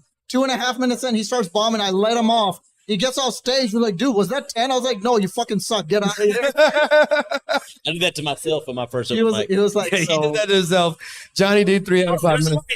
No, right? No, not even. There wasn't even no light. He didn't get the light. You just flashed myself. It's like, well, that's all I wanted to say. Have a good night. Good night. It's my time, everybody. I'll be honest though. Like, I do phrase things the way I do to elicit an emotional response to see where that man or woman stands in life.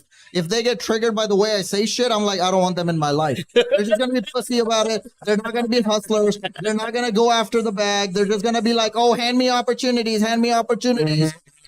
Fucking, I feel that, dude. Right now. I feel that so much, especially after doing the Do It All Comedy Jam.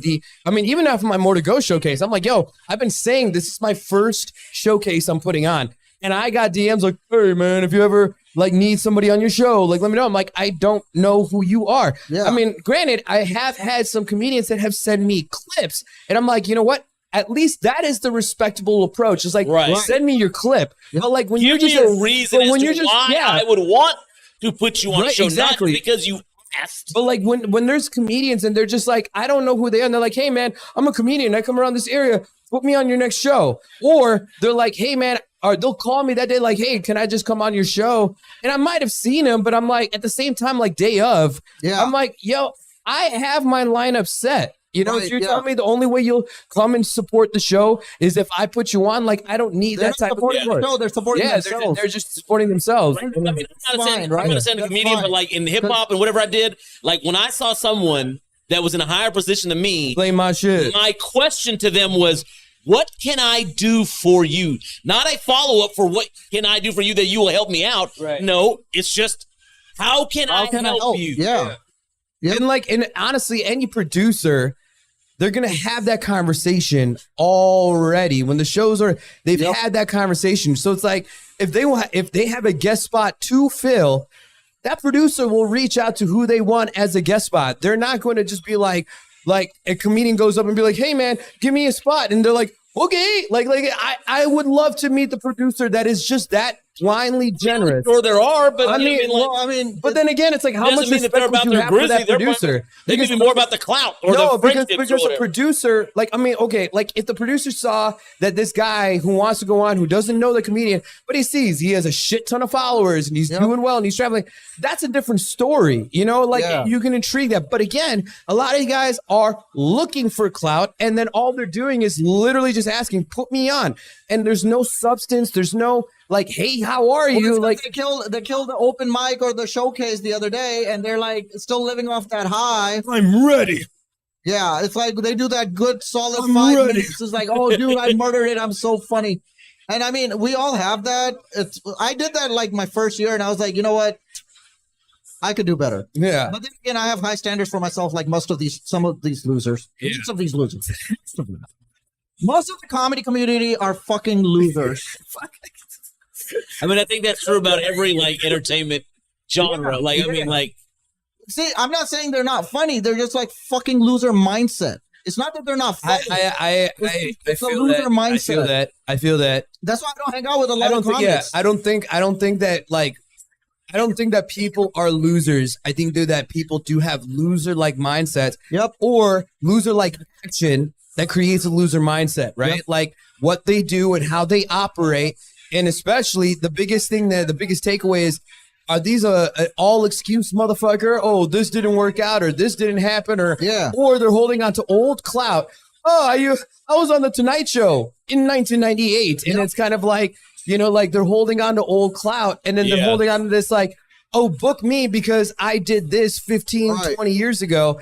And so again, it's kind of like there's like loser action by loser mentality, and like I think nowadays most positive producers know exactly, like you can have somebody who's been doing it for a few months that can rip the stage way better than these guys have been doing it for 20 years. And so I actually had that happen to me. Like, dude's been doing it 20 years. I've been doing it 7 years at the time. I went in there, murdered it. And dude, he wasn't pissed at me because the two guys before me bombed hard. And I surprisingly got the crowd back on our side. And then he was happy that I did that, but it's like, "Oh, I was like, "How long you been doing?" He goes, "How long you been doing comedy?" I was like, "Oh, just 6-7 years." He goes, "Oh, dude, I thought you've been doing it longer. Like you just fucking murdered it. You got the whole crowd on your side." Because I started yelling at the crowd. I was like, "What the fuck happened? Y'all got vaccinated and lose your sense of humor or what?" I just started yelling at everybody. Really ate it up. I almost got there on my own comedy show on Friday. Shit, nobody was sitting in the front row. Yeah, nobody was sitting in the front row. That's the venue's fault. That's whoever's the venue's fault. No, Johnny's fault. I'm gonna put it on me because it was CrossFit Barbershop. They've never done a show like this before. They never had a comedy show there. This was delivering the concept of the show. And I had Illis try to get him up. I had myself. I had some of the other comedians. There was and then even Sri was I know he would have done it. He was like, "I will literally buy a shot for anybody who says," and it was literally deliberation. Do you want to go up? Should we go up? Oh, and then then one guy did it. Who was one of his friends. Whenever I'm seating the audience, don't worry, no one's gonna pick on you. In the middle of the show, if somebody picks on, I'm like, "What? You gotta leave? You pay $20 for a seat. Now you gonna leave and look all sensitive?" I was like, oh. One time that did happen, and then the lady goes in the middle of my set. She goes, "You said nobody would pick on me." I said, "Do you want to leave?" No. I said, "Are you having? Is this not fun for you?" No. This is a good callback. That's a good callback. And it works. It fucking works. So that's how you operate in life. She sat there the whole show. Came up to me after the show and gave me a hug. And I said, "Hey, thank you and your husband for coming and sticking around. And I'm sorry people picked on you. And I hope you guys sleep together tonight. And I also look forward to sharing breakfast with both of you tomorrow morning. I'm gonna use that. I'm gonna use that shit. Oh man! All right. Well, I gotta go to another podcast. We're gonna go ahead. We're gonna go ahead, take a break, and of course, he came back for his round 2 and did not disappoint as always. Ladies and gentlemen, give it up for this comedy. Not exactly. Ladies and gentlemen, we're going to take a short break. I am Blue Label Johnny. This is Showman, y'all. And we have Jason Dyer behind the camera. We're going to take a short break. We'll be right back. Adios. Enjoy these sponsors and take advantage of these.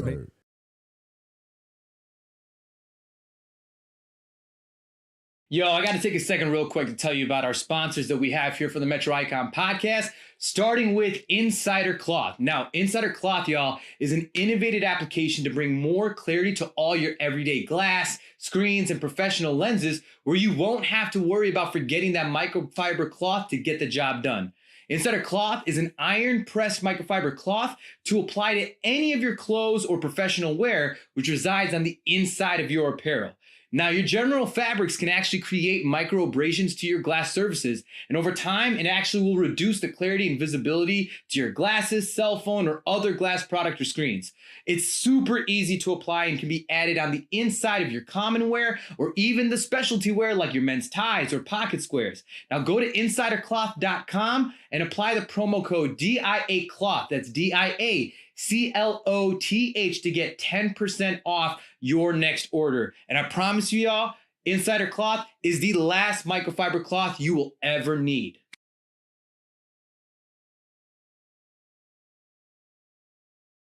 And now for all those homeowners out there, whether you need to get a new roof or you have a home restoration project you need to get done, y'all got to hit up my guy, Teddy Johnson of D&K Contracting. He is the most elite choice of all your commercial or residential contract needs. Teddy Johnson has been proudly serving DFW and providing all roofing style needs, as well as gutter and siding installation, custom metalwork, kitchen and bathroom remodels, fence building, window replacements, and so much more. And especially when dealing with those tedious insurance claims, Teddy Johnson provides the most outstanding quality of work and customer service you won't receive anywhere else. You got to email him now at teddyj.dkcontracting@gmail.com. Get a free consultation on your next home restoration project or home repair.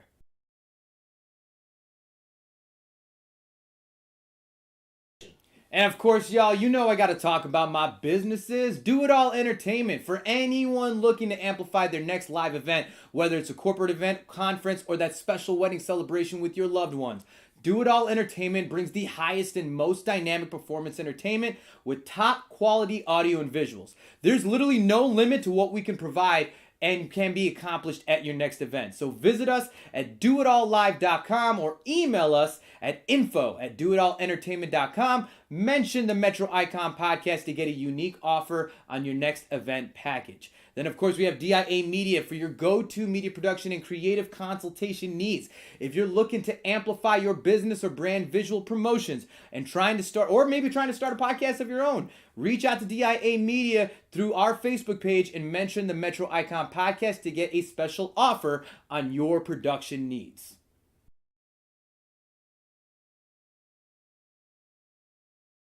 Yo, now I gotta tell you about my number one spot in all of Fort Worth. This is the Library Bar FTW. It's the most unique bar and entertainment venue located in downtown Fort Worth, Texas. From its chic library ambience, multi-level beercade gaming space, you can find the most dynamic events and party atmosphere you will not find anywhere else. And it's always the spot you can catch me at. Check out the Library Bar at 611 Houston Street, right at the center of downtown Fort Worth, and get everything you could ever want on your night out.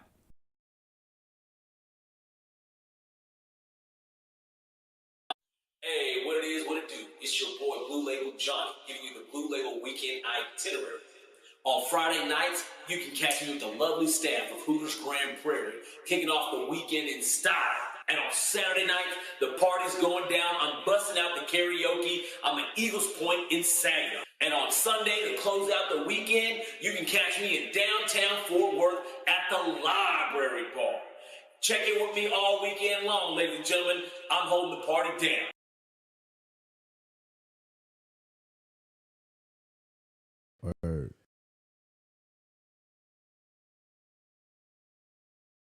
Yo, I got to take a second real quick to tell you about our sponsors that we have here for the Metro Icon podcast, starting with Insider Cloth. Now, Insider Cloth, y'all, is an innovative application to bring more clarity to all your everyday glass, screens, and professional lenses where you won't have to worry about forgetting that microfiber cloth to get the job done. Insider Cloth is an iron-pressed microfiber cloth to apply to any of your clothes or professional wear, which resides on the inside of your apparel. Now, your general fabrics can actually create micro abrasions to your glass surfaces, and over time, it actually will reduce the clarity and visibility to your glasses, cell phone, or other glass product or screens.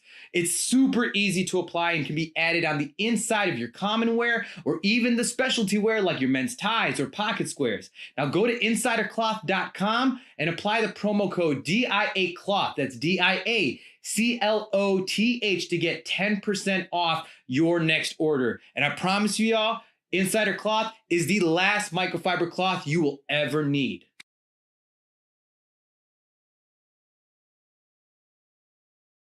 And now for all those homeowners out there, whether you need to get a new roof or you have a home restoration project you need to get done, y'all got to hit up my guy, Teddy Johnson of D&K Contracting. He is the most elite choice of all your commercial or residential contract needs. Teddy Johnson has been proudly serving DFW and providing all roofing style needs, as well as gutter and siding installation, custom metalwork, kitchen and bathroom remodels, fence building, window replacements, and so much more. And especially when dealing with those tedious insurance claims, Teddy Johnson provides the most outstanding quality of work and customer service you won't receive anywhere else. You got to email him now at teddyj.dkcontracting@gmail.com. Get a free consultation on your next home restoration project or home repair.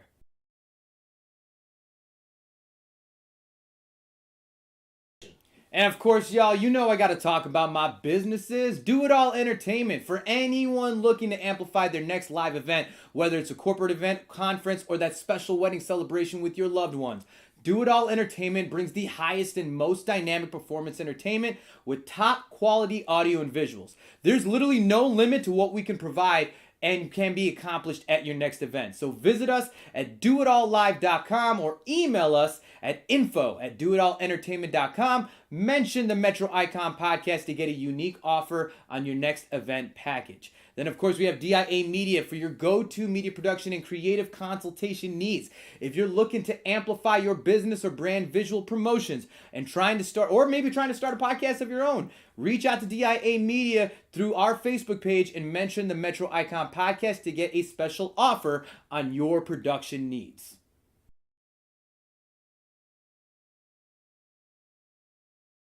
Yo, now I gotta tell you about my number one spot in all of Fort Worth. This is the Library Bar FTW. It's the most unique bar and entertainment venue located in downtown Fort Worth, Texas. From its chic library ambience, multi-level beercade gaming space, you can find the most dynamic events and party atmosphere you will not find anywhere else. And it's always the spot you can catch me at. Check out the Library Bar at 611 Houston Street, right at the center of downtown Fort Worth, and get everything you could ever want on your night out.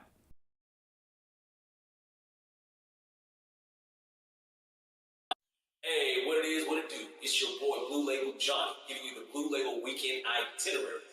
On Friday nights, you can catch me with the lovely staff of Hooters Grand Prairie, kicking off the weekend in style. And on Saturday night, the party's going down. I'm busting out the karaoke. I'm at Eagles Point in Saginaw. And on Sunday, to close out the weekend, you can catch me in downtown Fort Worth at the Library Bar. Check in with me all weekend long, ladies and gentlemen. I'm holding the party down.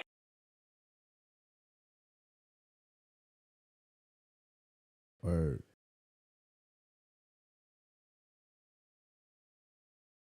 Yo, I got to take a second real quick to tell you about our sponsors that we have here for the Metro Icon podcast, starting with Insider Cloth. Now, Insider Cloth, y'all, is an innovative application to bring more clarity to all your everyday glass, screens, and professional lenses where you won't have to worry about forgetting that microfiber cloth to get the job done.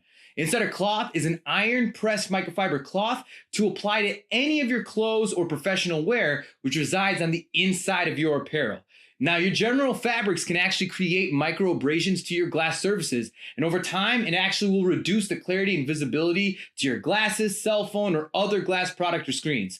It's super easy to apply and can be added on the inside of your common wear or even the specialty wear like your men's ties or pocket squares. Now, go to insidercloth.com and apply the promo code DIACloth. That's DIACLOTH to get 10% off your next order. And I promise you, y'all, Insider Cloth is the last microfiber cloth you will ever need.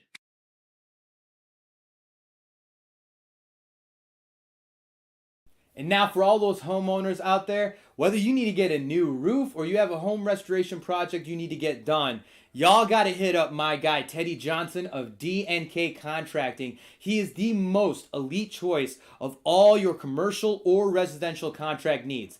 Teddy Johnson has been proudly serving DFW and providing all roofing style needs, as well as gutter and siding installation, custom metalwork, kitchen and bathroom remodels, fence building, window replacements, and so much more. And especially when dealing with those tedious insurance claims, Teddy Johnson provides the most outstanding quality of work and customer service you won't receive anywhere else. You got to email him now at teddyj.dkcontracting@gmail.com. Get a free consultation on your next home restoration project or home repair.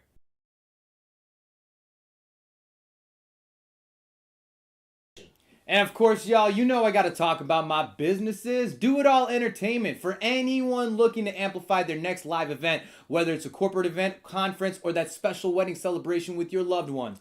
Do It All Entertainment brings the highest and most dynamic performance entertainment with top quality audio and visuals.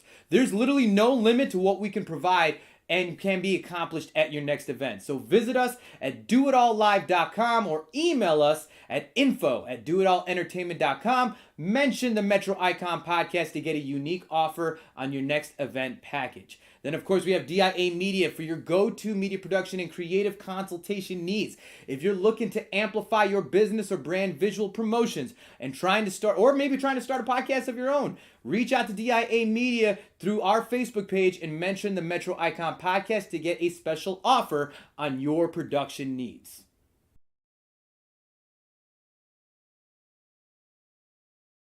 Yo, now I gotta tell you about my number one spot in all of Fort Worth. This is the Library Bar FTW. It's the most unique bar and entertainment venue located in downtown Fort Worth, Texas. From its chic library ambience, multi-level beercade gaming space, you can find the most dynamic events and party atmosphere you will not find anywhere else. And it's always the spot you can catch me at. Check out the Library Bar at 611 Houston Street, right at the center of downtown Fort Worth, and get everything you could ever want on your night out.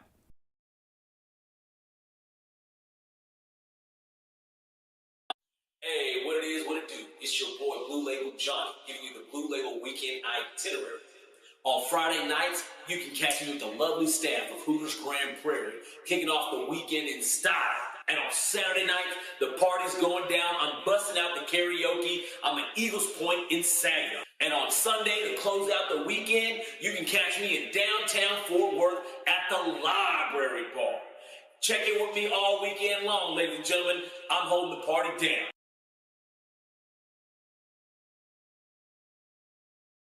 Word.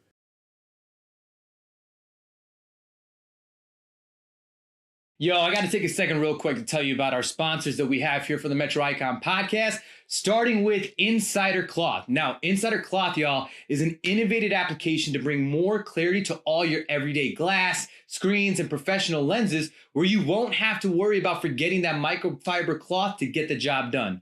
Insider Cloth is an iron-pressed microfiber cloth to apply to any of your clothes or professional wear, which resides on the inside of your apparel. Now, your General Fabrics can actually create micro abrasions to your glass surfaces, and over time, it actually will reduce the clarity and visibility to your glasses, cell phone, or other glass product or screens. It's super easy to apply and can be added on the inside of your common wear or even the specialty wear like your men's ties or pocket squares. Now, go to insidercloth.com and apply the promo code DIACloth. That's DIACLOTH to get 10% off your next order. And I promise you, y'all, Insider Cloth is the last microfiber cloth you will ever need.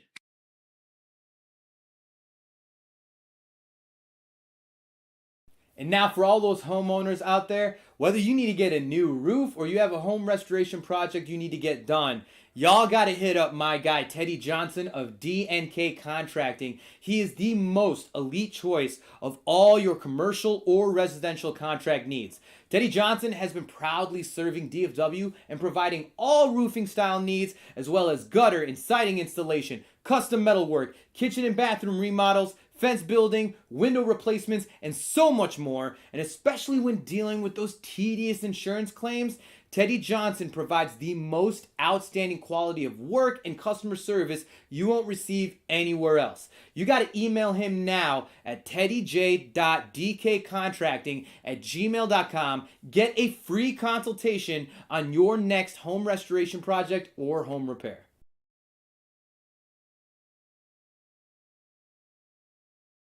And of course, y'all, you know I got to talk about my businesses. Do It All Entertainment. For anyone looking to amplify their next live event, whether it's a corporate event, conference, or that special wedding celebration with your loved ones. Do It All Entertainment brings the highest and most dynamic performance entertainment with top quality audio and visuals. There's literally no limit to what we can provide and can be accomplished at your next event. So visit us at doitallive.com or email us at info@doitallentertainment.com. Mention the Metro Icon Podcast to get a unique offer on your next event package. Then, of course, we have DIA Media for your go-to media production and creative consultation needs. If you're looking to amplify your business or brand visual promotions and trying to start a podcast of your own, reach out to DIA Media through our Facebook page and mention the Metro Icon Podcast to get a special offer on your production needs.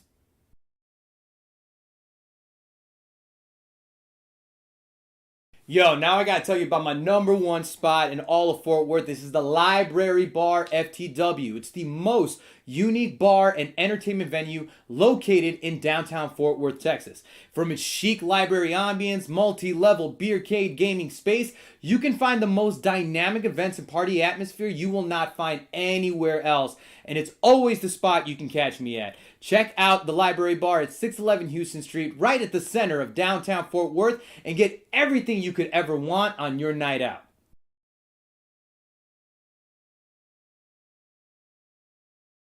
Hey, what it is, what it do? It's your boy Blue Label Johnny, giving you the Blue Label Weekend Itinerary. On Friday nights, you can catch me with the lovely staff of Hooters Grand Prairie, kicking off the weekend in style. And on Saturday night, the party's going down. I'm busting out the karaoke. I'm at Eagles Point in Saginaw. And on Sunday, to close out the weekend, you can catch me in downtown Fort Worth at the Library Bar. Check in with me all weekend long, ladies and gentlemen. I'm holding the party down.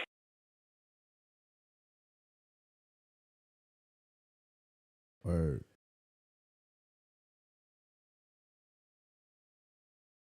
Yo, I got to take a second real quick to tell you about our sponsors that we have here for the Metro Icon Podcast, starting with Insider Cloth. Now, Insider Cloth, y'all, is an innovative application to bring more clarity to all your everyday glass, screens, and professional lenses, where you won't have to worry about forgetting that microfiber cloth to get the job done.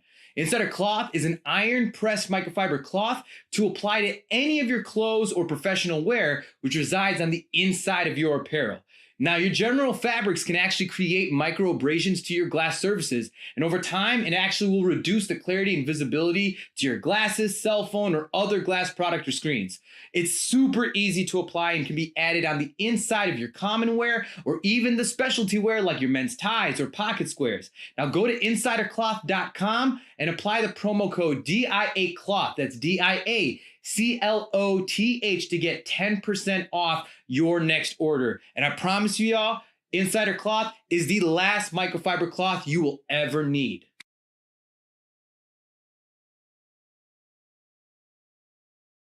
And now for all those homeowners out there, whether you need to get a new roof or you have a home restoration project you need to get done, y'all got to hit up my guy Teddy Johnson of D&K Contracting. He is the most elite choice of all your commercial or residential contract needs. Teddy Johnson has been proudly serving DFW and providing all roofing style needs, as well as gutter and siding installation, custom metalwork, kitchen and bathroom remodels, fence building, window replacements, and so much more. And especially when dealing with those tedious insurance claims, Teddy Johnson provides the most outstanding quality of work and customer service you won't receive anywhere else. You got to email him now at teddyj.dkcontracting@gmail.com. Get a free consultation on your next home restoration project or home repair.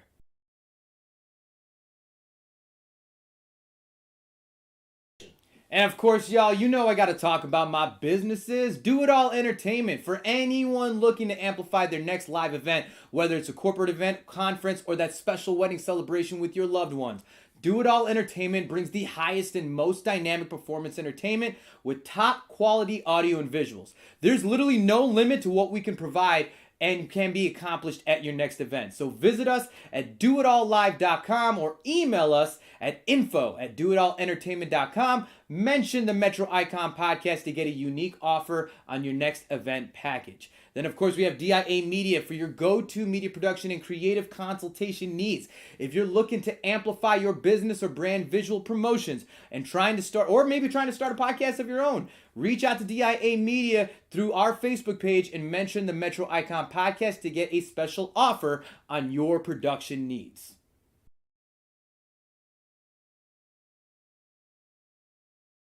Yo, now I gotta tell you about my number one spot in all of Fort Worth. This is the Library Bar FTW. It's the most unique bar and entertainment venue located in downtown Fort Worth, Texas.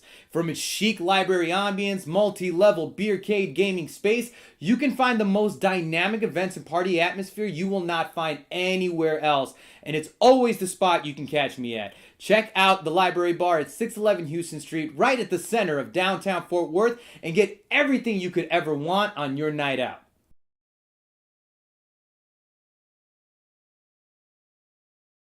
Hey, what it is, what it do? It's your boy Blue Label Johnny, giving you the Blue Label Weekend Itinerary. On Friday nights, you can catch me with the lovely staff of Hooters Grand Prairie, kicking off the weekend in style. And on Saturday night, the party's going down. I'm busting out the karaoke. I'm at Eagles Point in Saginaw. And on Sunday, to close out the weekend, you can catch me in downtown Fort Worth at the Library Bar. Check in with me all weekend long, ladies and gentlemen. I'm holding the party down.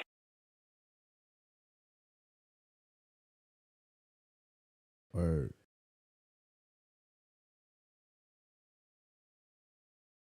Yo, I got to take a second real quick to tell you about our sponsors that we have here for the Metro Icon Podcast, starting with Insider Cloth. Now, Insider Cloth, y'all, is an innovative application to bring more clarity to all your everyday glass, screens, and professional lenses where you won't have to worry about forgetting that microfiber cloth to get the job done.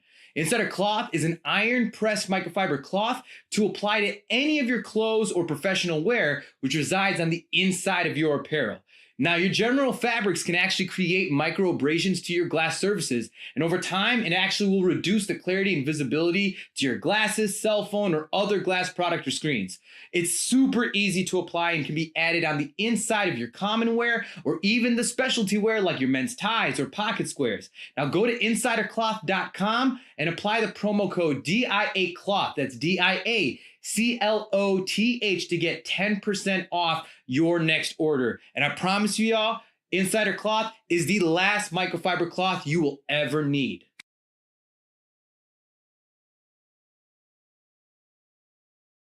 And now for all those homeowners out there, whether you need to get a new roof or you have a home restoration project you need to get done, y'all got to hit up my guy, Teddy Johnson of D&K Contracting. He is the most elite choice of all your commercial or residential contract needs. Teddy Johnson has been proudly serving DFW and providing all roofing style needs, as well as gutter and siding installation, custom metal work, kitchen and bathroom remodels, fence building, window replacements, and so much more. And especially when dealing with those tedious insurance claims, Teddy Johnson provides...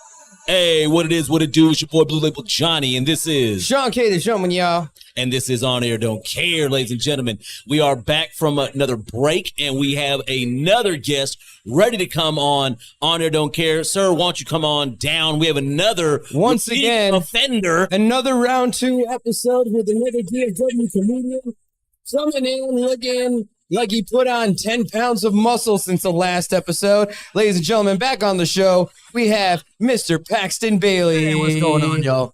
What's I'm good? sorry What in have you been into advance. since the last time you've been here? Just working, man. I'm really trying to like. Bro, you look buffer, dog. You definitely put on size, bro. Maybe a little bit. Your arms are looking veiny. And it's I'm like so dehydrated.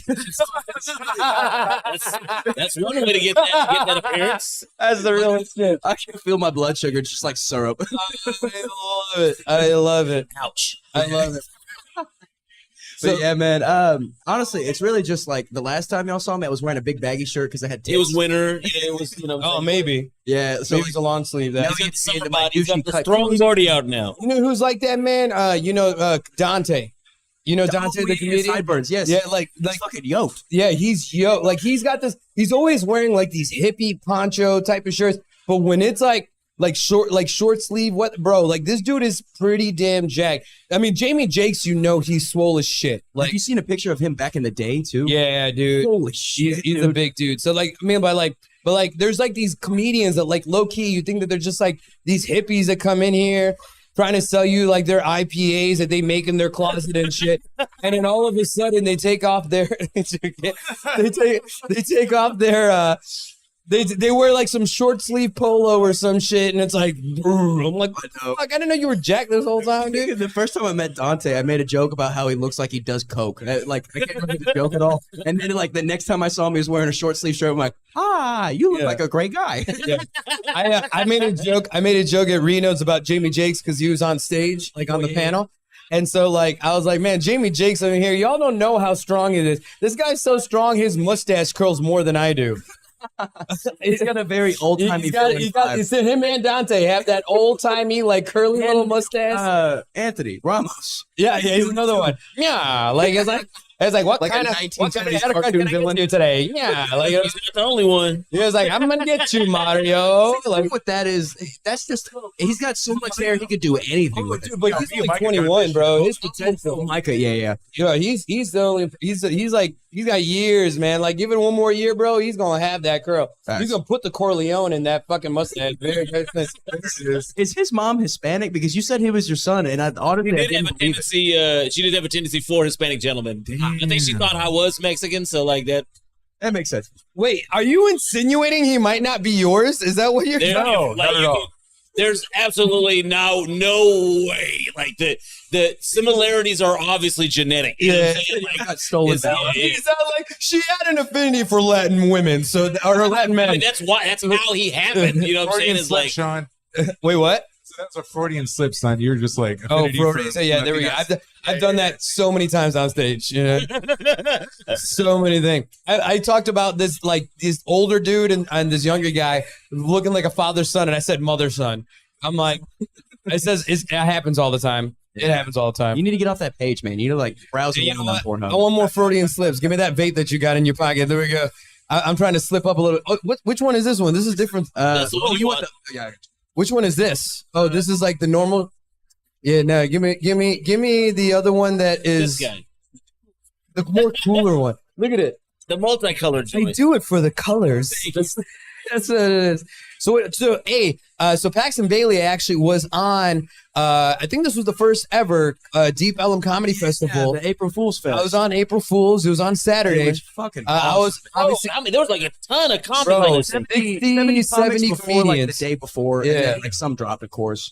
But That's why you got to put somebody on there. exactly. That, and like I was talking to Noah about it, getting like details about it. He said their goal was like 60, 65 pre-sale. They got 75 before they cut it off. That's what's up. Side note, that is the douchiest machine in any place ever. The fucking boxing thing. Let me see how hard I can hit.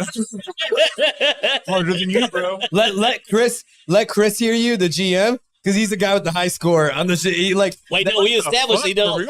We Chris? established he no longer has the high score. Remember? Oh, you're right. 980 is a You're- fuck ton, but still. No, like yeah, he had it for a minute. Yeah. But like I'm telling you, Chris, I like give him shit for it, like make fun of him. That fact that like this dude has spent hundreds of dollars on that machine while he's working. This man, you just see him swinging 50 times in a row while I'm working, just to Autos were beat the previous high score. You know what I'm saying? Yeah, Like, when they and he had it. When they had the whatever, the little arm machine with the iPad and shit, I seen him and B like fucking drop card after card after. I was like, yo, B's like y'all gonna gotta settle give up the ghost on that iPad, man. No, but I'll tell you this. So you know English, right? The British bouncer. I mean, I know. See, you're not a real resident, man. Like, I know. Sundays. I wasn't even saying. No, so that's his name. That's his name. It's me and B on Sundays. Like his his real name is Ryan, but like he's from the UK. He's got a British accent. It literally says English. Like that's what everyone knows him here as English, right?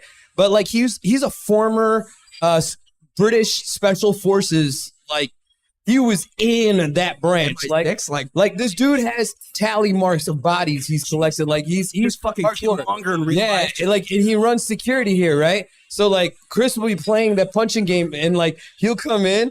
But then, and he's very proper with his punch the way it is, but you'll just see him totally miss it. And then I'll go after him and get a higher score. I'm like, done. It's done. I got a higher score than this higher. I'm taking it. You're done. I'm bringing it home with me. Fucking guys. It's like no matter what he punches after that, I will not punch again because I beat him. I already beat him. That's it. It's done. It's over. As soon as you win, especially against a guy who can fuck that game up like with depth, like is cater to win 5-1 odds. It's the best thing that could ever happen. Like best 2 out of 3 when someone loses. Yeah. You're like, no, motherfucker, you just walk away. Yeah, and then the bit we all get to have like with you, like it's like, man, you can't even swing. Why you don't watch that door? Like we get like go at each other and say he knows he can feel the bit. You know, so it's fun, man. But so the comedy festival went well. How much time did you get? 5. Everyone got 5. Everyone got 5. Some features, I'm sure, got like 10. Yeah, I didn't know much about. They did the outside venue at Cheap Steaks. Yeah, also which is that nice. was great. Nice. Oh, for a second, it was cool. Multiple. Yeah, I don't think I realized that. Yeah, that would have been a bitch. 70 comics in one room. Jesus Christ. And you're talking about like maybe 2 blocks.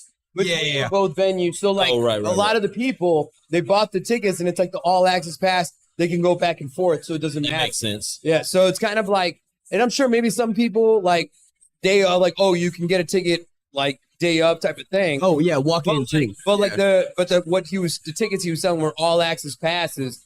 Like to have that, I mean that's great. Just have 70 people that were like, it's cool to see, comic events in Dallas like that on that scale. Like that's dope. Noah's huge thing is like his favorite thing to do is put on new comics and give them a shot. Like that's without him, I wouldn't be here. Fuck. He gave me one on a Memorial Day show because I came the day before. He's like, "You want to do something?" I'm like, "Sure." I don't have a life. That's why I'm here. Yeah, you know what? And he's a lot like George Red. In that sense, and they kind of put it on together. Like they were the two hosts.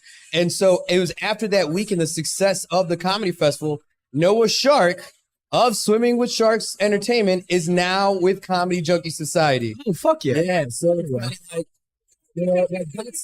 and this is the reason why I love it so much is that like Noah has his own comedy entertainment group. Then there's Comedy Junkie Society, which is his other entertainment group. Exactly. And you see the camaraderie and the collaboration that's being, you know what I'm saying? Labels. It's the best way, man. Very. I mean, fucking look at the Wu-Tang Clan. That's their whole business model. Yeah, exactly. So it's kind of like, that is the way to go because everyone's trying to just build off their brand. Like, no, you come on mine. No, you come on mine. It's kind of like same thing with this show is really to have the collaboration of these artists to be able to be like, yo, there's no competition. We all can eat, you know? And like that right there is a testament. Like, I feel like that should be highlighted more than any member is. I have Do It All, but I don't have like a comedy group and there's so much politics in comedy. You know that.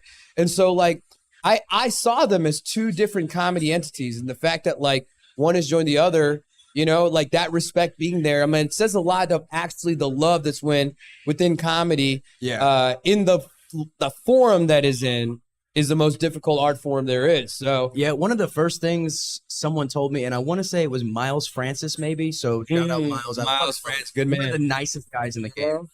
He said, "Hey, just so you know, it's not comic versus comic. It's comics versus the crowd. That's how you win." Exactly. I was like, "Oh shit!" Because how many times have you seen a show where like you see one guy who's hilarious, and then the other guy who's maybe didn't have as good a set, and then the other time the other dude smashes the like other known to be funny comedian, right? Yeah. Like you're only as good as your last set, and I know comedians that have like 3-4 bad sets in a row, and then they quit comedy. They're done. Oh, I'm gonna put my hand back. It's way more. Like I'm going on like. You gotta let me 40. finish, man. You gotta let me finish, bro. That's my bad. You gotta show. It's not the only time I'm premature. What day am I not putting it? Yeah, 3 or 4 in a row. The quit comedy. Oh no, I'm Premature proclamation. Yeah, I'm much more stubborn than that. Yeah, I need at least. I said 20. I said 20 without one, at least one in the middle. I'm gonna keep going, but 20 in a row. I mean, I just did will call. So yeah. Do you have a number of like if the amount of bad sets that you would have to do? That like if you got like let's say 10 bad sets in a row. I had one. No, Johnny has one. That's all I needed. I was like, all right. At this point, not really. Yeah. I would say the same thing. Yeah, I love everyone in the game. Like that was the number one thing that I found out early on is like, oh, there are way less shitty people than you'd imagine. Like everyone is so fucking nice. I mean, like again, I'm not a stand-up comic, but I am a fan of stand-up comedy. And just listening to stand-up comics, I feel like the environment is different now than because it seems like the comics that are like just a little bit above you guys, or like like the seasoned ones, were just like I would say like a generation before you, like you guys seemed to like, and they came from that, and they were talking like it was way more cutthroat. Very from the guys that were making it were way more cutthroat than like the way Joe Rogan and a lot of these guys were being a lot more open and like open to like networking ideas. Like thankfully, shit like YouTube, like YouTube made it to where like.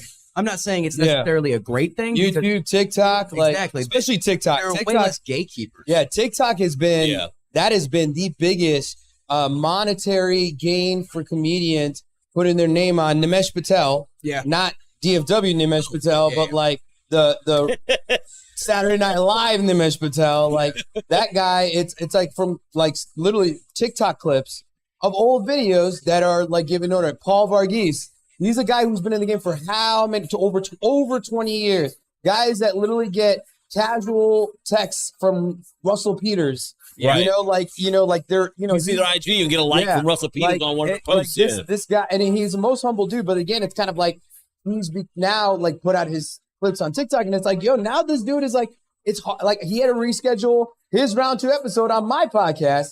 And I'm like, you know what, man?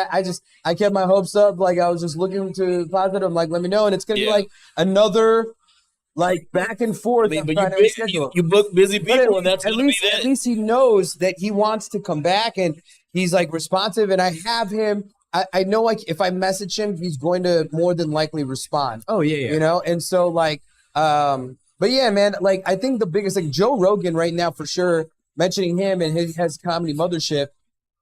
If people know what he's doing, he's literally disrupting the comedy business currently right now, because right now there's not a single comedy venue in North America that are going to pay comedians. Yeah, I heard Andy Stoltz talking about this on his podcast. Small, he's paying them insurmountably more than Joe Rogan says he only cares about going just breaking even. Yeah, that's like Schultz said, like, God, you can't compete with that business. You cannot compete with the business model of break even, like because everyone else is trying to succeed and profit.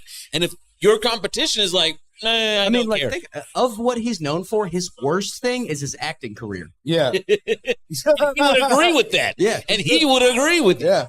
Yeah. I mean, like, he gets to go watch grown men, fucking barbarians, beat the shit out of each other. Go. God, and then get millions of fans. No, most of the time he's not saying anything. He's just like, oh, like he just. I mean, there's one. Oh my God, he's like holding people. He's like, I know exactly. He's fucking DC across Michael Bisping or whoever. That's exactly what you're fucking talking. Hey man, reaction videos though are always gonna be a vibe, man. Like that. Do you remember when it was the looping black teenagers? I just watched that episode on Family Guy. What? There was just like a one looping black teenager gif where like one dude roasted someone and then all of his friends just like over. That was like the greatest thing you could send. It's like the one line thing where it's like the dude's like skating by and all the black guys. Yeah. So fucking funny. It made every group text that was pissing off one guy at that moment so much madder. Dude, what a callback, bro. Hell yeah. That shit, it still exists. You know what I'm saying? Like if you put like hype or like like comeback or like, oh shit. I'm sure like that shit comes on. It comes on, and then everyone likes that last fucking thing on the thread. Or like the greatest one is where like you were able to impose your face in that middle black guy, just so it's like. I bet you like when the metaverse like it becomes like more a thing, and like people are like like you could then just bring up a GIF like in real time, like for everybody to see, like in the middle of a conversation. Like that'll bring GIFs like all the way back in a whole dimension. Or if it's like a chip in your head and all your friends are just telekinetic, which if that's what it goes to, I'm gonna be everybody. No, thank you. No, thank you. My voice in my head. Why would I want a comment section in my brain? No, thank you. And you know what I'm saying? Just like your phone, you'll be able to mute it. No, thank you. I do not want a comment your section in my brain. Or your eyes stop working when you're getting a call. Oh, my mom is calling, you're fucking vibrating. Who would want that? It would drive me fucking insane, dude. I'll go crazy. I don't want to hear anyone's comment. Like people used to say that about cell phones. I mean, so eventually, if that's what it is, then too many haters out there. You'll be able to silence your brain calls or whatever. I'm afraid of it, but I'm ready to see like the next thing. Like podcasting is the thing right now. What's after that? I mean, it's really more metaverse AI. I think that's what really going to come in the podcast. You got like Chat GPT and then Midjourney and stuff. Eventually, as this stuff increases, you'll be able to prompt film and cartoons and like that's the next shit. Within 10 years, it's coming. I think really what it is like what you've been seeing in the movies is what's going to be real. Like so, essentially, like a like CG, like almost like a green screen type of like thing. Tron. Right now, already in the metaverse, right? Like as a stand-up comedian, you can go in the metaverse and go to a comedy club in fucking Australia with a full audience. And do time at you know what I'm saying? Like, can I share a story about stand-up in VR? Yeah. So 1 second, but like, because it's like, but it goes even deeper. That I met a dude here at Library Bar who's going to school at the University of Idaho. He was like, he looked like this like fucking white surfer bro type of dude, and this guy is so intelligent. He's like, I map out. I do video mapping for AI like metaverse. Like live stream. So essentially, like he saw me DJing. He's like, I can like have you with your booth and you're DJing in space, and you have everybody who's listening in the audience, and they're all astronauts floating, and they're watching your live DJ set. But it's like, again, all in the same ballpark. I think that's essentially like what it's going to happen. Who was it? Was it Travis Scott that did it on Fortnite? Yeah. A couple of people have done the Fortnite concerts. It's one of those things where it's like people are afraid to talk about it. AI is a very scary thing right now. Like what it's being able to do, it's kind of like it's just making it a scarier situation for the world of fake news and fake media and fake broadcasts and all that. Yeah. But I mean, again, I think that's why is a lot the pullback really of why it hasn't blown up the way it's kind of starting to now. But Haggard, what were you trying to say? All right, so back in the day when I was rocking my Samsung Gear VR, back in the day, I logged into the Oculus bullshit, right? And I'm like, okay, what's Reggie Watts was doing a thing. They were like, it's a Reggie Watts event. So I'm like, really? Okay, cool. Let me watch this shit. I put the headset on. I get into the shit. I load into the fucking place, which looks like a bar. Like it's like a video game version of a bar, right? And somebody goes, excuse me, you're in my way. I'm like, what? Like, they're literally like, could you move? And I'm like, I'm like, whoa. Fucking trying to like hit the space bar, motherfucker. I don't give a shit. He said jump. Trying to figure out how to move and get out of the way. And like as that's happening, I see the avatar of Reggie Watts on a stage, right? Like a stand-up would. And I hear him talking to the crowd, and he starts like doing crowd work. And he's like roasting the avatars. That's I'm just like, this is gnarly. I love that's the future. That's the future right there. Annoying us. Annoying.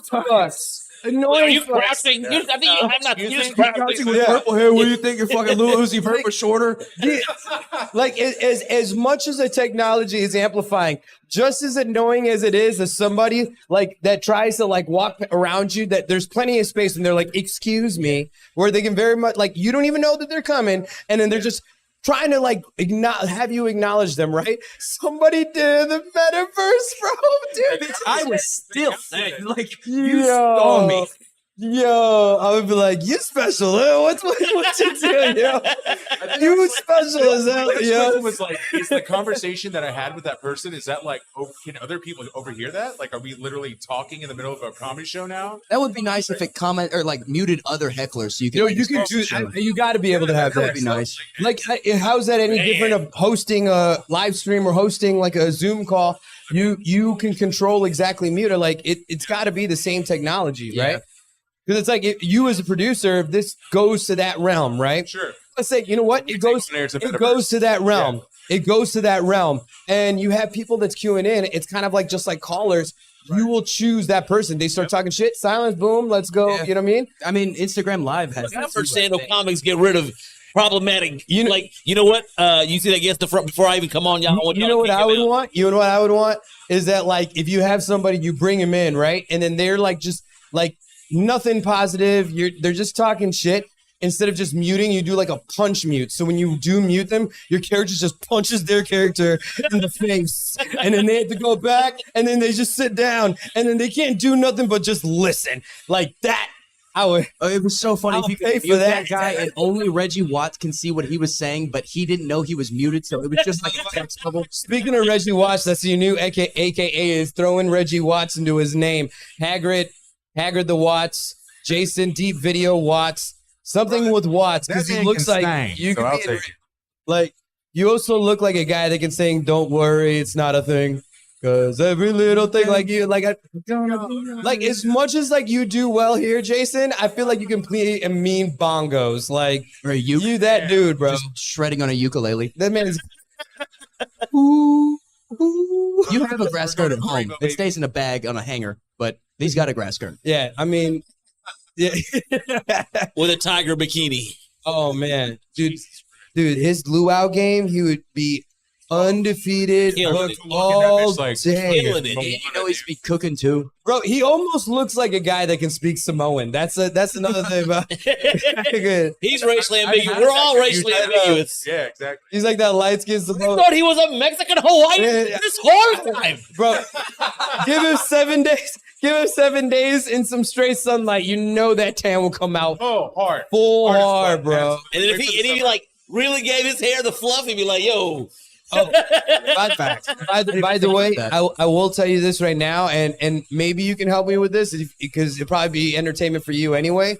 But I'm telling you guys right now, because I've caught up with the show, and I've caught up with like all the seasons of dozens of seasons of this show, I will be fucking applying for Survivor 100%. I'm gonna. That's still going. Oh yeah.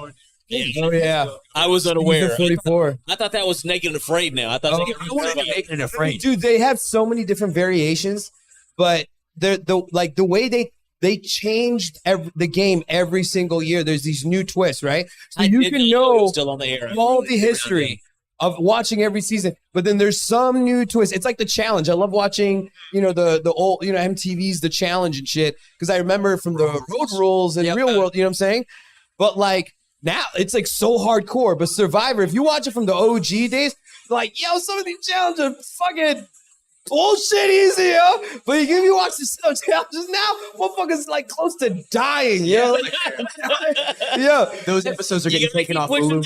You gotta keep pushing the envelope, man. But like, I got Pilar and her kids like super into it. Like they didn't watch all the season, but like it's been like how I watch The Office. Yo, I watched one season of Survivor. That's about all I did. No, man, I got invested. I was like, I'm good, bro. That was my shit. I will try and call out. I've read some blogs, and I'm like, there's certain things where they will ask you to communicate certain points in different ways, but for the most part, the show is fairly to the level of the social dynamic that it actually has, right? Because people are natural. Like you can't tell anybody what to do when they're hungry. You know what I mean? Like, oh, acting like this. They're like, fuck you, bitch. Like, I've had 5 earthworms in 6 days. Like, it's like, you know what I'm saying? Like, you're not going to get somebody to be able to, you get an actor out of like the dude that like is the accountant. You know what I mean? Exactly. So like, but again, what they'll do is you said this. Okay, let's communicate it this way. Say it like this. And so That is kind of like with the testimony. You're saying micro suave, micro. I know we made an impact. I know we made an impact. I hope we did. Because when we were talking did on me. he knew we were talking about it. He looked back at us and he was like, he gave it up. We all saw it. Wow. We all saw it. But no, it's so. Anyways, yes, I'm gonna be putting together. I'm gonna see what it qualifies because I know when I fill out the application, I have to have the video already ready. So as long as I know what I'm supposed to keep it, like I'm going to be hashtag the Showman Survivor, and I'm gonna get on that fucking show. And I know they've been looking. It's rare that they have Indian people. I've seen the characters they have, and they all class them. The Muslim guy, the You play it up too. all it is, What's your stereotype gonna be like? I'm gonna tell him if I get on the show, I'm gonna tell him I'm Puerto Rican. Works. You know, I'm gonna tell him I'm Hispanic, Filipino. You do background checks? Yeah. These people don't know. That's the whole point. That's the whole point. Are you saying I'm not Puerto Rican? Like, and I guarantee you, nobody on that damn islands of Fiji is going to have watched any of my content or any of my podcast shows. There's going to be a Puerto Rican guy They there. don't know Like, anything, bro. Before I knew to be afraid for my ACL and MCLs, I really wanted to do Ninja Warrior. But then, man, that it's shit's the rough. 4 leap pads. Right at the first thing, I'd be like, I'd tear an MCL immediately. Yeah. Well, dude, there's you see motherfuckers that run with so much momentum, they only do one side. They don't hop. Because you just got to get across. Yeah. So it's like they'll just go on one side and just run at this crazy angle and just like pop, pop, pop. Those loophole finding motherfuckers are crazy. Yo, that shit you were watching that one time, the fucking Korean. The 100. Physical 100. You need to watch that one. Dude. I've heard it before. It's awesome. And what makes it tired awesome, just thinking about it. Like watching them motherfuckers do that shit. Like, who All want right, to do that? all right. Like, What makes it like outside of the actual physical, and I'm talking about like you have to do a very like high intensity, high endurance, high strength endurance like activity over and over and over and over again until somebody drops out, right? Jesus. But the thing is that this is a Korean competition show. So no one gives up. So even the one white guy, you're serious like that? Them motherfuckers, like, they got the most. Yo, I was some like, of yo, them I'd are give up like- a long time ago. yo, it'll be like they have to push a 150-pound boulder up like an incline and roll hill, and it's just back and forth. And they're on round 88 with this shit. Like waiting for the other motherfucker to give up But the ghost. Like, here's what makes it so special because it's a Korean show. So the whole show is dubbed, including the single white guy and the single black guy competitor. All their shit is dubbed. So even when you have like the reactions, Just let them they're like- redub it over themselves. you see the You reactions. You see the reactions in the dubbed English, and they're like, "Oh, he's working so hard. He's tired. He looks tired. Yeah, he does look tired. He's so tired right now. Oh, I don't know how he does it. He's a machine. You know, like, and then you see the movement, and then they're like, yes, I've never seen a man work so hard. This is a lot of weight. It's real intense. I could never do that. Have you seen the commercials for the show that's kind of like that, but they do it with American celebrities and like Navy SEAls?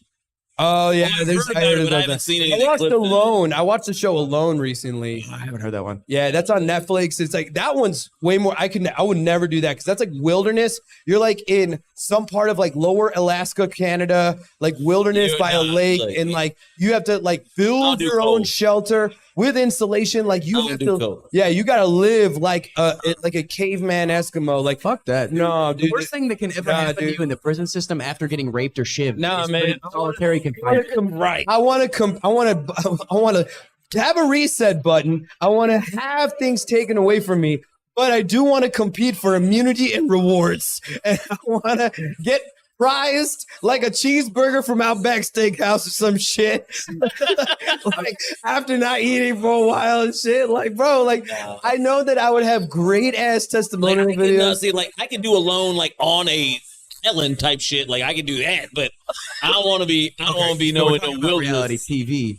I've recently gotten back into cooking shows. I used to like to cook a lot, and then I did it for a job, and now I fucking hate it. But cooking shows, I've been watching this one called Cooks versus Cons, and it's 2 actual professional chefs and 2 like It's not convicts, which I thought was going to be it. And that sounds like really interesting. I know. I thought it was going to be convicts. I'm like, that's what I wanted to see. There's some like crazy chefs, like just like in jail and prison that like make ridiculous meals off of what they get in commissary and shit. Yeah, look, that shit is fucking cool. But like that one is like their fucking playouts, like the after interviews after every clip they show in the kitchen. They're like, I thought it was gonna go better. Every single time. It makes me laugh every single time because they're all so humble and it's so funny because like, that souffle just didn't take. And it's so funny too because like they put the whitest people on the show, like the whitest of white guys, and everything starts with It's just all the air, the sad air leaving their body first. Well, I mean, though this has been a fun roll of the current reality competition series, old and new that are still going. Quick question, everybody: what's something we never talked about on Honor or Care before Shawn was on there? Reality television. Well, we did talk about real, but just not Survivor. I don't know which angle I should look at, but there we go. You did a great job. Hey, man, but I'm telling you right now, I'm going to apply for Survivor, and I'm putting my hopes up very high that they're going to want to choose me. I really think that I have a story and a half. And no offense at all. Do some extra. You can't just be like, "Hi, I'm Shawn." Hey, listen, Showman. I want to be on as a first-generation South Indian showman who's engaged to share a life with a Mexican fiance with her 3 children that I'm trying to build a future and household and do a lot more, and I'm trying to show them, like, from a world of where they had nothing and a world that I've been struggling and try and build for a future that we think that we can be stronger together. Like, I think that's the inspiration point. They're going to be my biggest inspiration point. And I think that I'd also be setting a precedence for my community. And I think that people would look at it, especially people in my community. I think their Indian watch numbers will just go up like crazy because all it takes is for a previous bride and groom to be like, my MC is going to be on Survivor. And like people who have never watched the show in the Indian community will 100% watch Survivor in the season that I'm in because they want to see me vulnerable. People who see me in my common light are going to want to see me vulnerable. I agree that the Indian community will watch in droves. However, your preamble to getting on it, I don't think that's going to get you on Survivor. That's that. If you go with the wife, my fiance, and you're also like my fiance in the comedy scene. I'm the guy that it does entertainment that like has moved into a life where I have never been married and never had kids, but I'm using a woman. Some more using a woman. Listen, bro, I got a love story, bro. Don't shut the fuck up, you single fucking sad fuck Johnny. All right, you want to be so bitter because of my love relationship and shit. And all right, this has nothing to do with you and Pilar. That was so aggressive. It's Bollywood. Tell it, you goddamn it, you fucking son of a bitch. You know what, brother? You know what? Your hair is not the only thing that's blue right now, you motherfucker. Your hair is not the only thing that's right now. I got the Bollywood telenovela story. Yes, yeah. I got the television. I got the Bollywood telenovela story that's never been told. Survivor with that. I'm just. I am living in the Bollywood telenovela story that's never been told. Watch Survivor. What the fuck would you know about what they want, Shawn? Seen an episode. You've never. You know. I've seen an episode. You watched one season.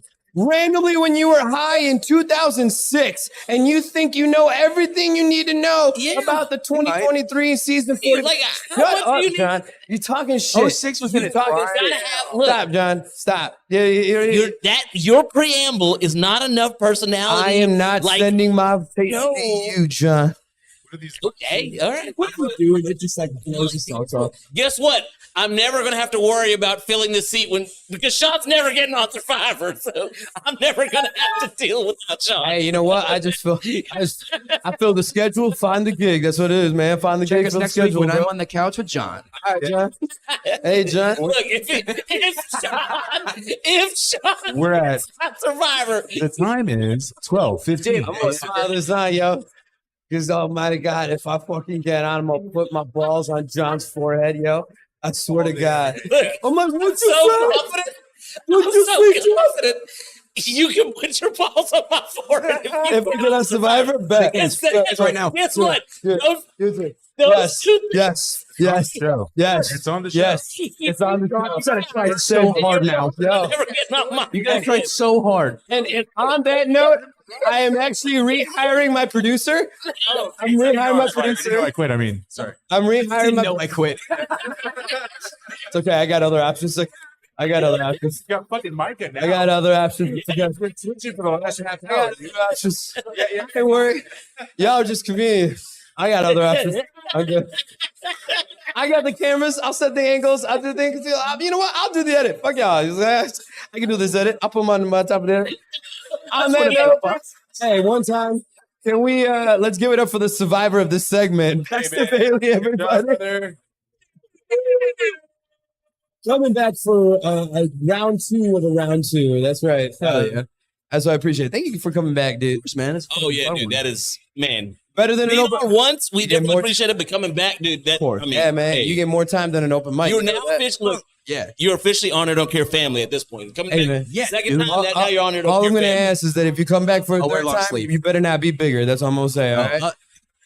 Be the same or less muscles. All right. Same or less muscles. Let's make a straight fucking McConaughey and just go full Dallas Buyers. Whatever size you wear right now, you better go up and make that shit baggy, bro. I don't want to see. I don't want to see those muscles flexing on the show ever again. All right. I love you, Paxton, man. Thank you for coming. Dude, yeah, appreciate you coming on. Yeah. And why don't you tell everybody the social before you jump on? So I just got an Instagram at this point. So follow me on Instagram at pbailey_comedy. At first I heard that he only has a MySpace at first. I know, right? That's going to be rough, champ. pbailey_comedy. All right. Thank you all so much. No, it was thank awesome. you, Paxton. Thank you, sir. Yeah.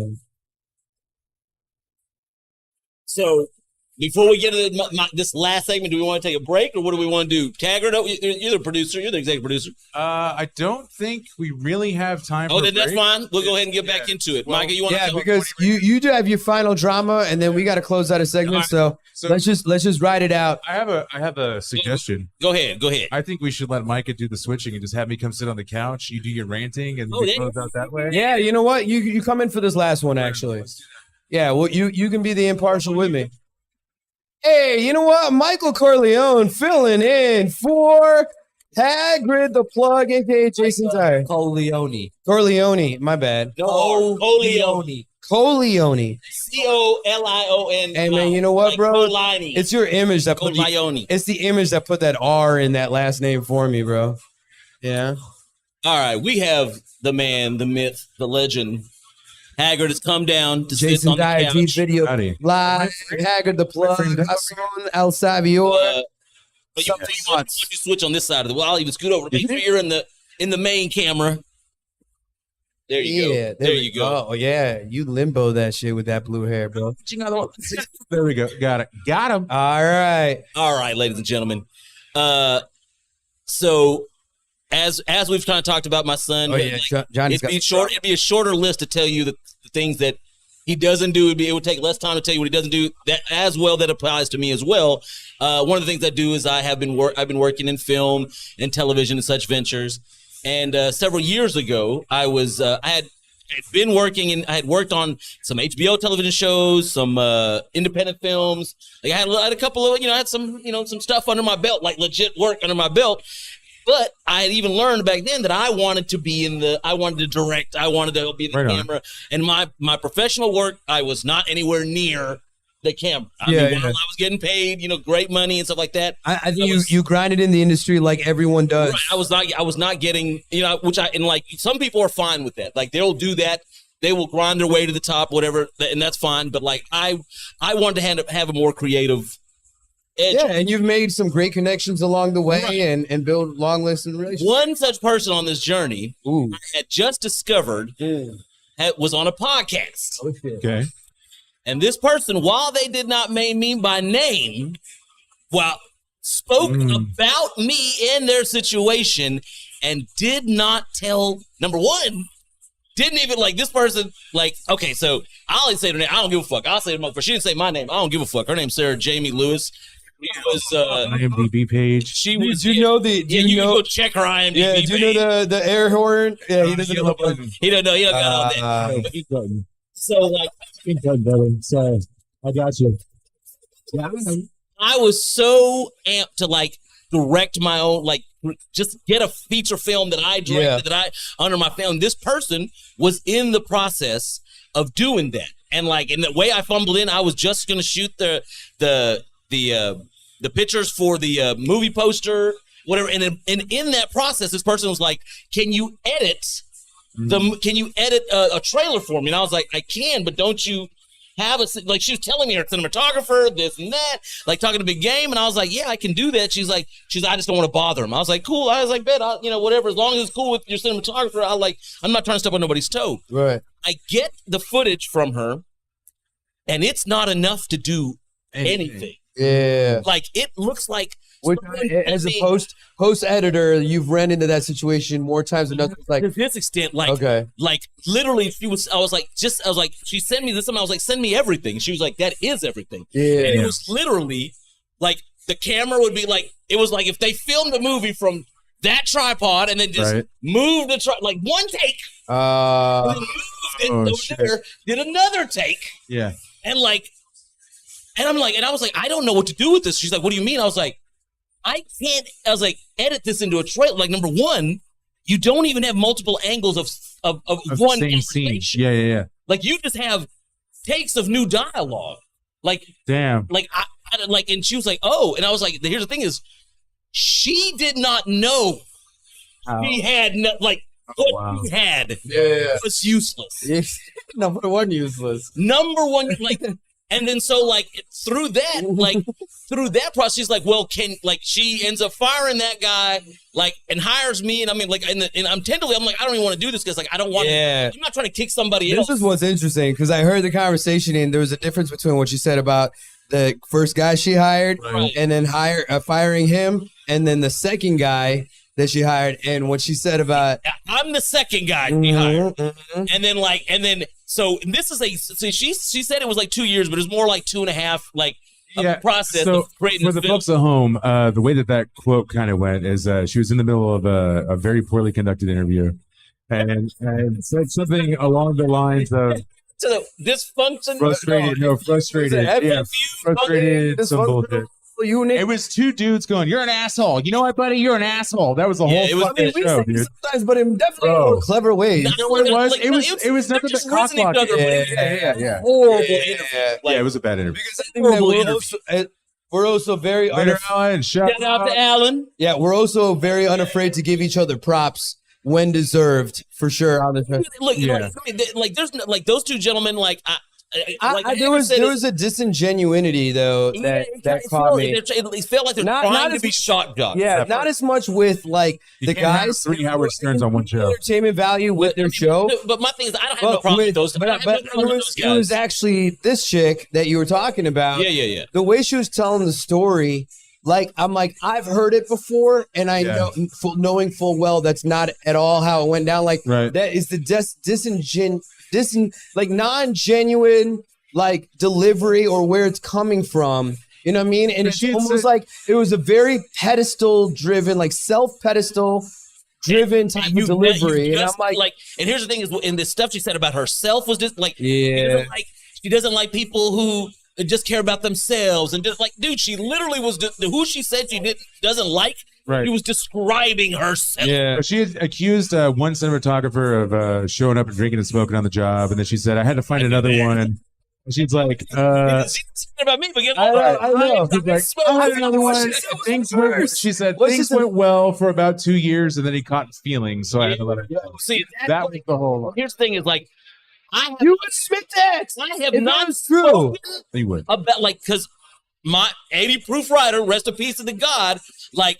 Hey, give me that while you vent. He asked me not because there's some things I don't mind saying. There's other things it's not my place to say. Sure. But like, let's just say they They had entanglement. So okay. He asked me not to do like I had a song. I was like, he had a song with her name in it. And like I was gonna take the beat. He knew all of this. I was gonna take the beat, word it correctly, like about her with like footage from the movie that we shot. Like, okay. Don't do that. Because that's my brother. I ain't do it. Right. I ain't say anything. I'm still involved. I still have connection to the industry. I don't know. Hey, this person was like, I had this horrible experience. She's a liar. She didn't pay me. Right. I didn't do any of these things. Mm-hmm. And like, if someone's like, well, they're like, she didn't say your name. I'm like, but we worked together for multiple years. Yeah. My name, like, if you Google Undine Immortal, stuff will still come up. You will still find my name attached to her. So like, for you to then like just even insinuate that I had feelings for you, you long titty, no nipple having motherfucker. Damn. Like, damn it, you know I never had feelings for you. Damn. That multiple of your friends, like, you know what I'm saying? Like, your sister, your twin sister is an amazing person. Her husband's a great guy. I bet you go ask her, and she will be like, "There's no, like, God did not have feelings." Like, get the fuck out of here. We had a very brother-sisterly relationship this entire time. At no time did I ever hit on you, motherfucker. You know goddamn well that's the truth. Damn. And I've never said it, but other people who have seen it, been around,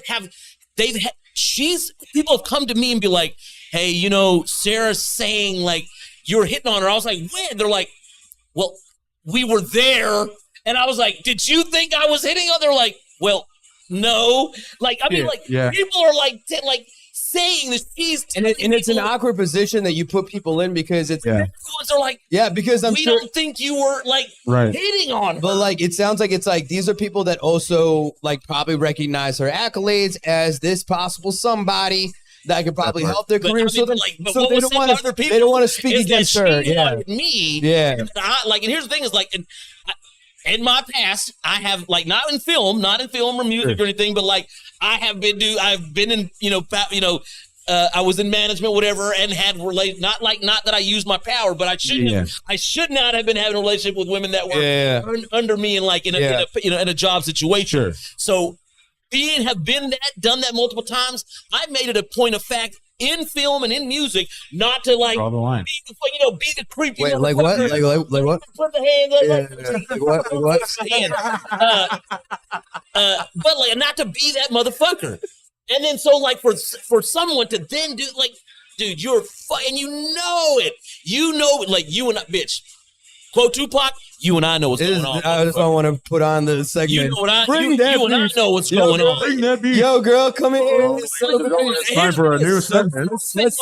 You're more than welcome. I can look if you want to come and sit in your piece. I will go somewhere else, go outside. It's a mediator shit, bro. I have receipts. Like, you know what I'm saying? That's my favorite. There are people who have jumped in my inbox and her friends, like, telling, like, I don't know why they're telling me to stop lying. It's not like I'm talking to anybody, but they're like, he fired you.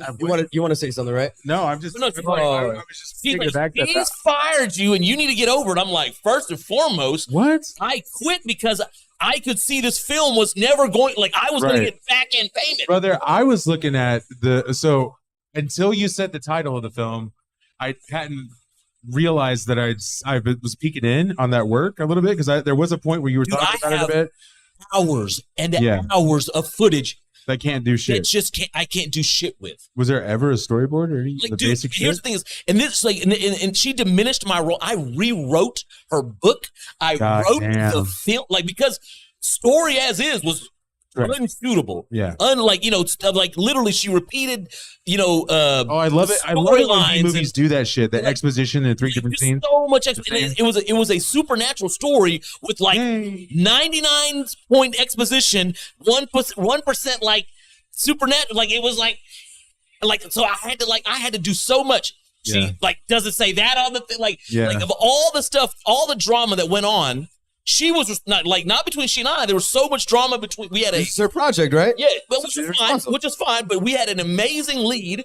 Yeah, we fired him to bring on a dude she was having in a relationship. Oh, you know what I'm saying? So like, which you have to reshoot everything. Not just that, but then like they had problems. So then guess what? He wasn't showing up to set. There or whatever. We can't shoot scenes. Yeah. Like, so now our film ain't gonna be made. And as someone who's waiting on back end payment, guess what? Never gonna come. So I quit. I'll say this too. My man, Michael. Like regardless of the creative direction. Huh? You got a mic, brother. Matt, yeah, my boy Matt. Hey, you guys speaking in the mic so we can hear you, dog. Yeah, no, my boy Matt was the first dude. He got fired. He was a great looking dude, like thousands of followers on IG. Like, if there was a dude you could cast in an independent film that, like, I mean, this dude to this day gets 30, 40 girls. You know what I mean? Like, damn. She fired that guy to bring on a dude that looked like a dope fiend. Like, you know, and he was an okay dude, but whatever. Like, he wasn't as good looking as the first guy. He was not a great actor, all because she could fist it. So she could be the creepy guy, the creepy director. The person power praying. Then guess what? He wasn't even that role. He didn't care. That part. He had a lot of enthusiasm in the beginning, and then when they start having problems, guess he's not coming to set. Whatever movie ain't making made, I quit. Damn. She's telling people she fired me. Yeah. Okay. So after listening to the segment, like, I understand there's definitely two sides to the story, and she's come and tell your side. No. Here's what I say. I've heard her side. I'm officially hearing your side, but I know you very well enough that you're not a man you're a man that's unafraid to speak on his fuck ups. Like, if the accusations were actually true, you're a guy that, to the first I would degree, be the last person to even speak about this right now. Right, if I did what she said, there's no way you'd be bringing it up. I wouldn't have told you guys about it. Right. I think you would have. If this was something I was like, guys, I would legitimately be ashamed of that behavior. Yeah, the last thing you know what? Hey guys, look what kind of guy I used to be. No, we would not be fucking talking. Because she didn't mention me by name. I could have just let that fucking let it slide. To y'all, or at least the people who were like, I can let that go. No.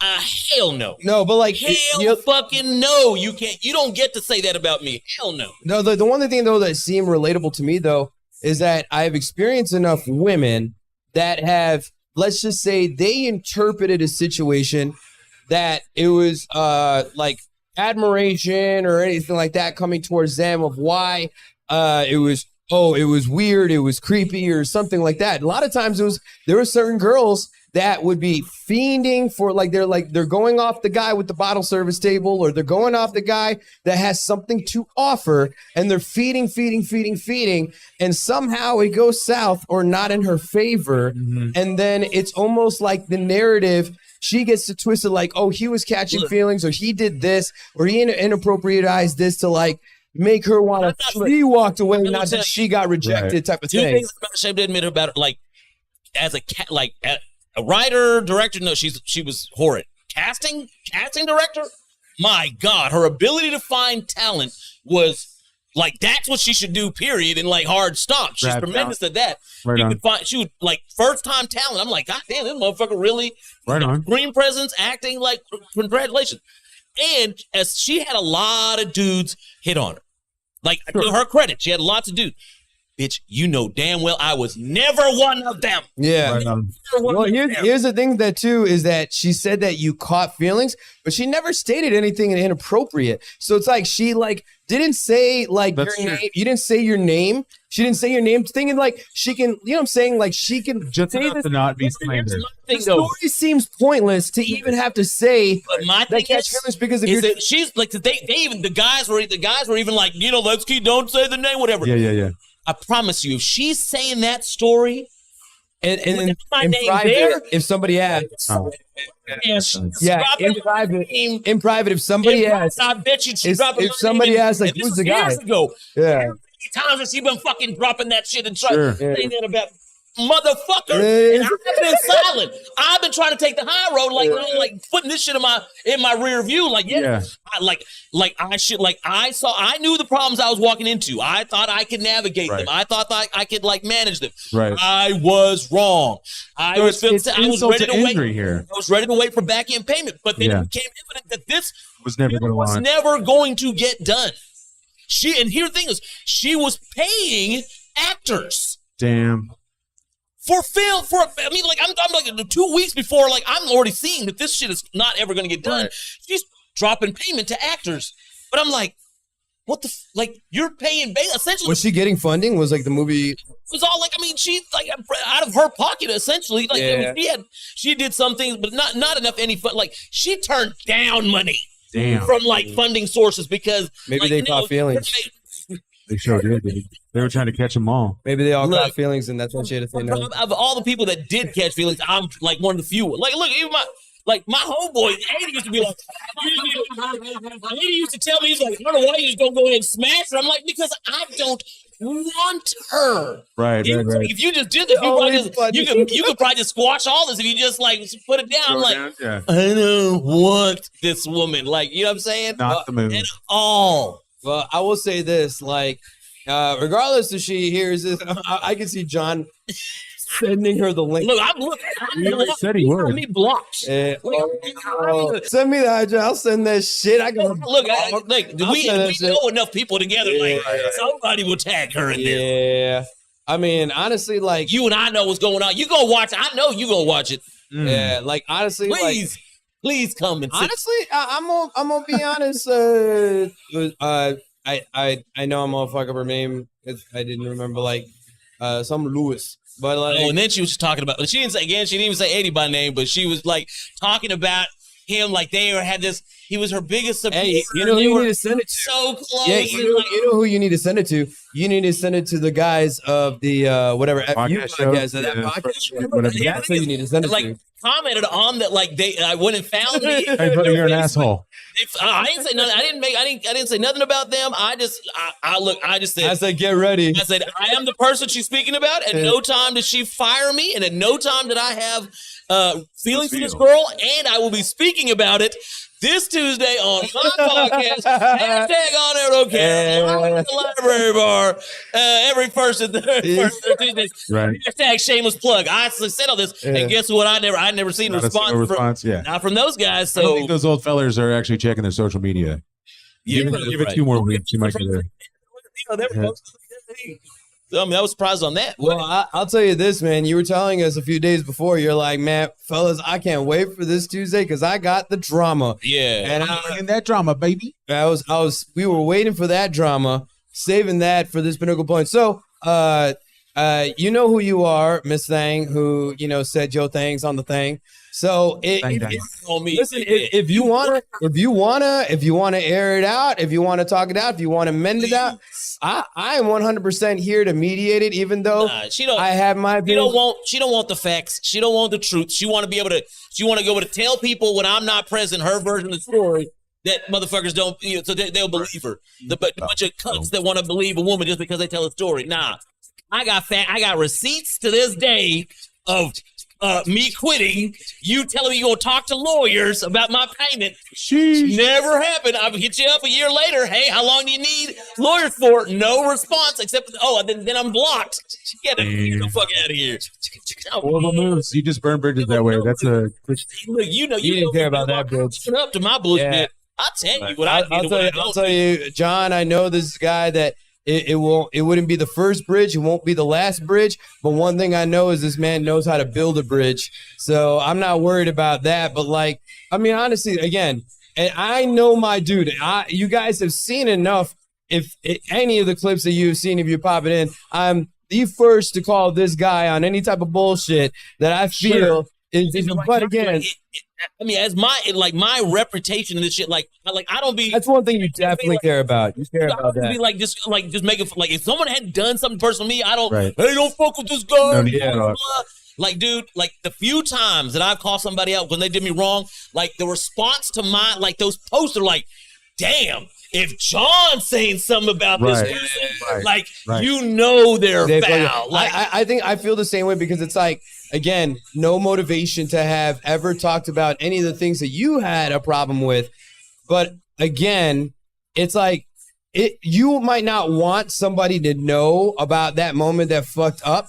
But if it gets out there, you sure, again, you just said it, you wouldn't share it with your boys. That is 100% true. Right. And if me and Hagrid happened to see that clip or come across that clip or somebody sent it to me and they're like, yo, like, is this, she talking about your boy or whatever it is, you know, if we brought it to your time, but I could, in my opinion, she's a nobody. No, but if we were to bring it to you, what I care about is what is her ability to like, because she does like film festival things and shit all the time. Like, I don't need to go meet somebody who has some kind of opinion built on me on lies. Like, fuck you, motherfucker. But the biggest thing is that, like, if me and Jason were to bring it to your tape, like, bring it to you, like, yo, John, like, you would have been like, well, I mean, honestly, bro, like, that was from a bad time. Like, you know what I'm it was saying? a bad call. I used bad judgment. I've made some mistakes. Like, look, like, I don't hit on the women that I work with, but like their friends or whatever, that aren't in the industry, of course, like, that aren't. Like, I mean, like, and not at film sets, but hanging out and bar. Like, I'm not hitting on the people that I work with, or maybe even potentially work. But here's the thing, unless they showed interest. But like, if I could work with you, want to work with you, you're the last person I'm gonna. Yeah, exactly. If on that project they are technically looked at as the superior to your role, in a sense, I feel like you are way less likely, even if you did actually catch feelings, to actually act on it. Or you would wait. You know what I'm saying? Like, exactly. Like, if I did, I mean, like, if you did. Like, again, she was a great casting agent. She hired a lot of very attractive women. Didn't hit any on you. Not a one. I tried to go out of my way to make a comfortable work environment. You know what I'm saying? Like, I'm the director and the cinematographer. I have to, like, say things to these women to, like, oh, this, you know, like, this take isn't good. I gotta make sure these people are comfortable. Like, look, I will tell you the only wrong thing I did on any of her film sets is with one of the actors. She was going through a troublesome time in a relationship, and I said some very retarded disrespect. Like, I wasn't hitting on her, but I gave a comment that I should take it back. The context of her relationship, but like that was, and the minute it came out of my mouth, John, yeah. Didn't need that to say it. And literally, and you know what? And 2 minutes later, like it's like she's you're listening to this comment. I was wrong for that. Like, she was mad, rightfully so. Like, she was right to be. And mad if you are the female actress that this moment happened, we would love to have you on the show and know what John said. She's still friends. She's still friends. I would love to. Yeah.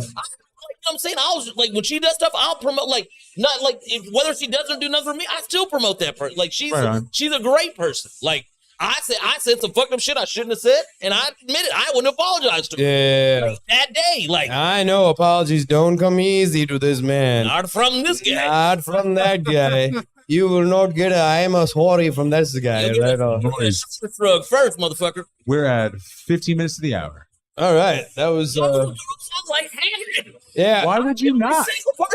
By the way, Miss, we have not had it. Well, we did have one female feature from one of the amazing wrestlers from the Micro Wrestling Federation that came on the show today. That was Micro Wrestling. I got it. We had some great round twos today, but those wrestlers, man, I'm excited to watch the show tomorrow. I think. I mean, just for the record, we're at 12:43. Yes. But also, I think we're gonna have a fantastic show. I think so too. Hopefully, somebody's the guests who did.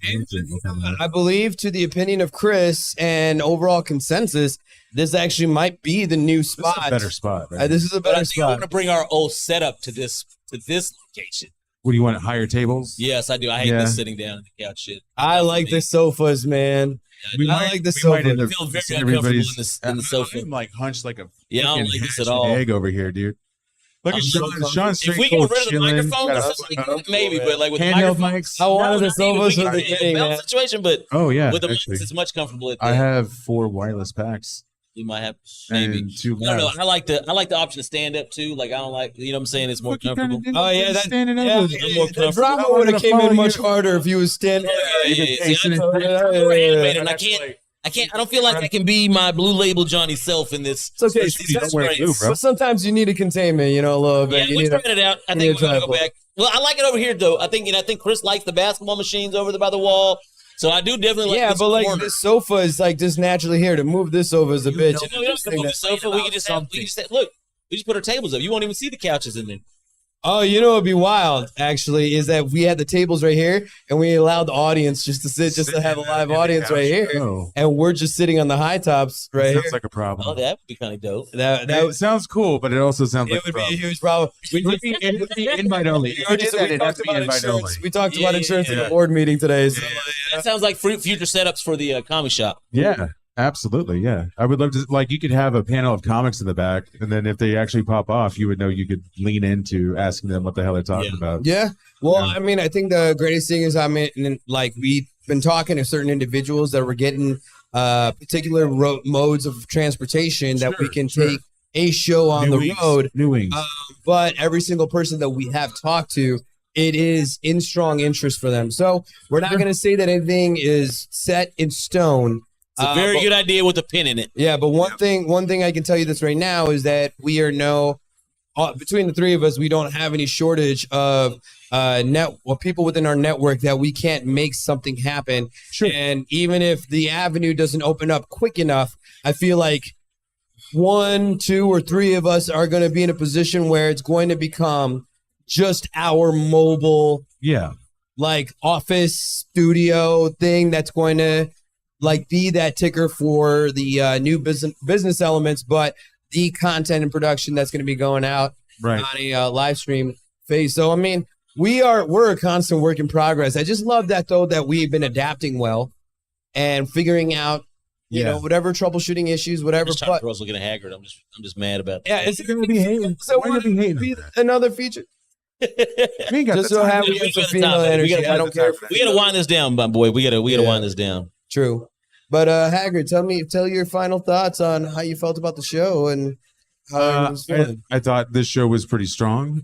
Shout out to my boy Mr. Corleone over there with the fucking switcher right now, being able to Michael get down Corleone. I stood up. Red Wine Trails on Spotify, Deezer, Apple Music. Sir, like, repost and follow.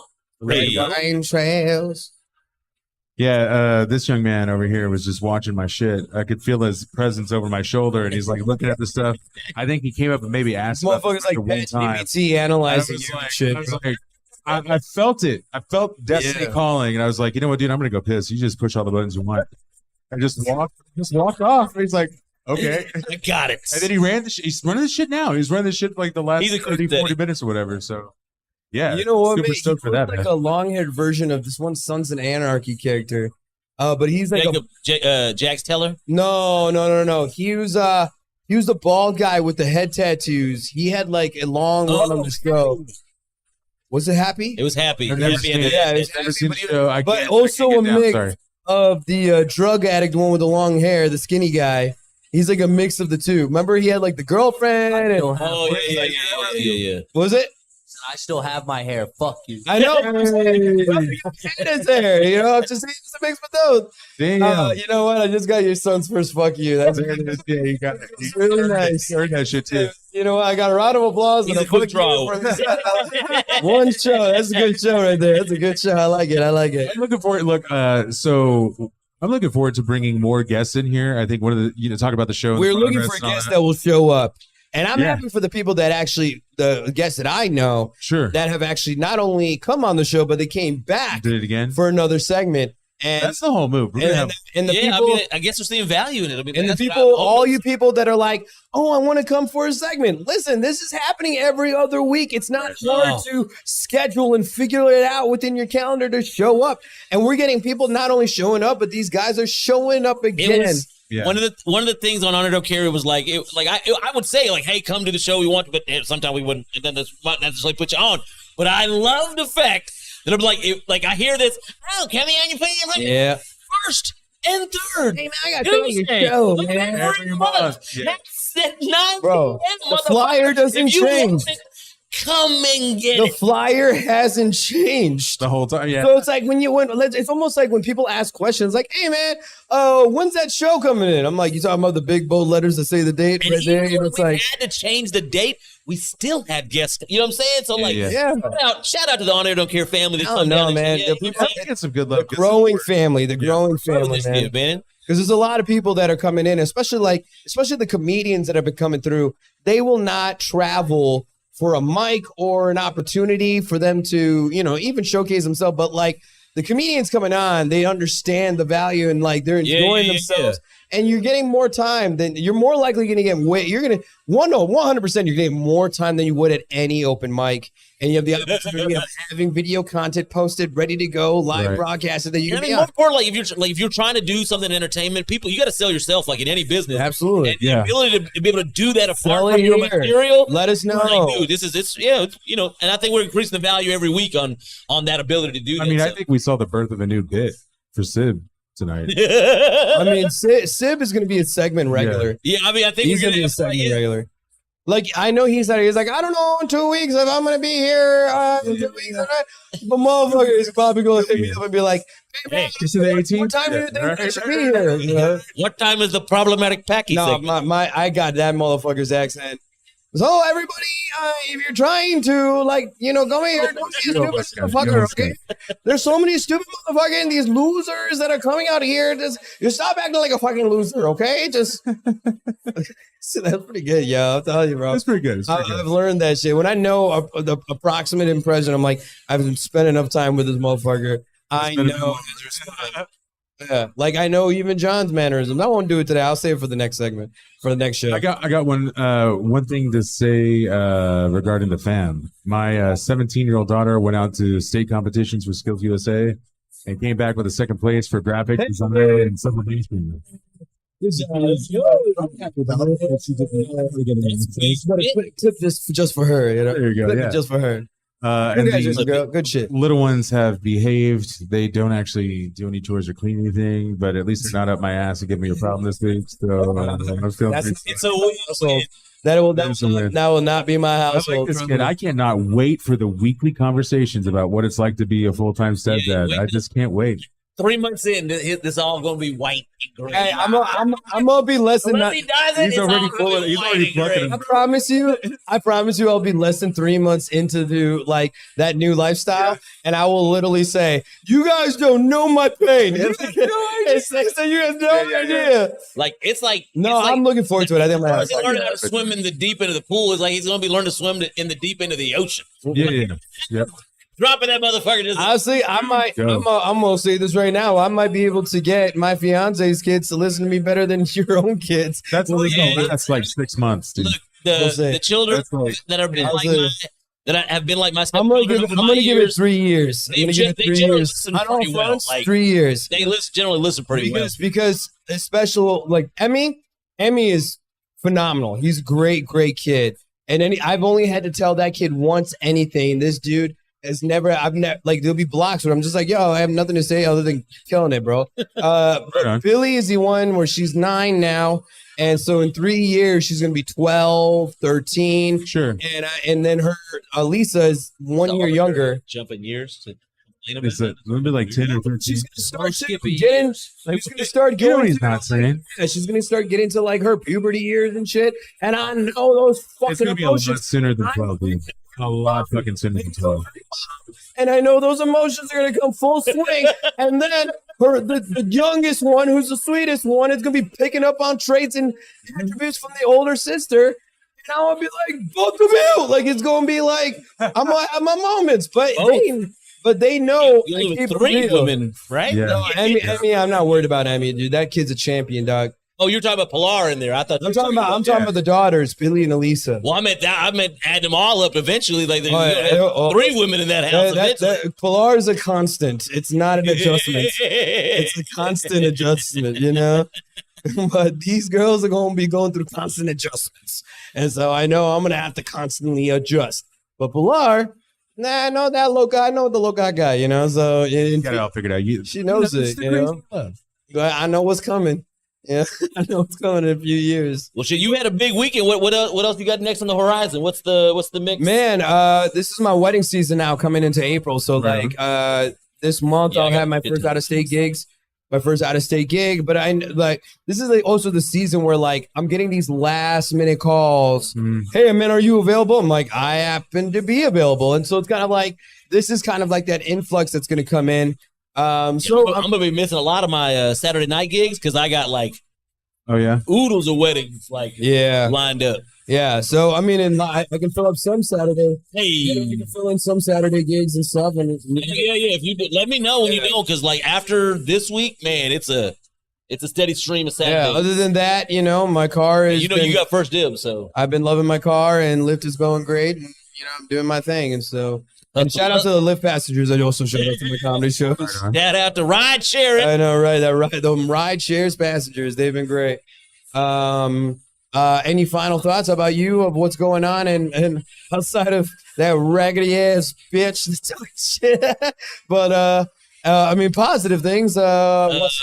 Shit. I got a couple of video things I'm about to be done, and so I've been kind of waiting to get that done to jump back into some of some of the more video projects I want. So that's about to pick up. And I also ain't gonna talk about them too much. I'd rather just. I also gave you a week off. I also gave you a good week off for Metro. Yeah, which is it's not unappreciated. Yeah. Really unappreciated. But I'm kind of I've done some promo shit. I got some new ideas that I want to do. Just kind of expand. I'm not seeing anyone doing them, so I kind of want let's expand what DIA does. And you know what I'm saying? The proof of product, like we've been doing. Absolutely. And I will just kind of go back just one little small comment, but shout out because I haven't posted it yet. But tomorrow will be the late post of my newest Metro Icon episode that was released last week. With one bye week because I've been just having to move. It was a week. It was a crazy week, so I'm having like this 1 week break, just even for the two of us. But I still did interviews. On my last episode was Pilar, which I didn't think she was going to be on the show, but she came on.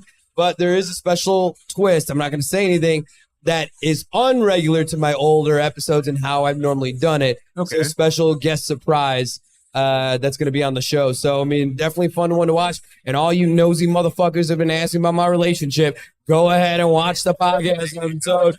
Get your answers. Yeah, that's how you do it. That's how you do it. Get your answers. Yeah, you want anybody who's been curious about my relationship, how's it going? Like, you can go ahead and listen, get all the answers, and then only ask like the good questions that I don't have to fucking repeat myself to everyone else. And I would appreciate it. Thank you. All right, with that, gentlemen, let's go ahead and wrap it up. Any last words? I got nothing. You guys keep showing up, keep tuning in, maybe chat a little bit more. If you stop in, say hello. Even if you're going to disappear in 5 minutes, let us know, man. There are different things that we have to do to get to the point of being able to get subscriptions or stars or any kind of really great algorithm boost. Just pop in, say hello, say fuck off, say whatever you got to do. Pop on out. It's going to help us out either way. If you don't like our show, let us know. Definitely come on. Tell us. Let us know what you don't like about it. We would love to hear whatever smoke you got, whatever fire, whatever bullshit, whatever it is.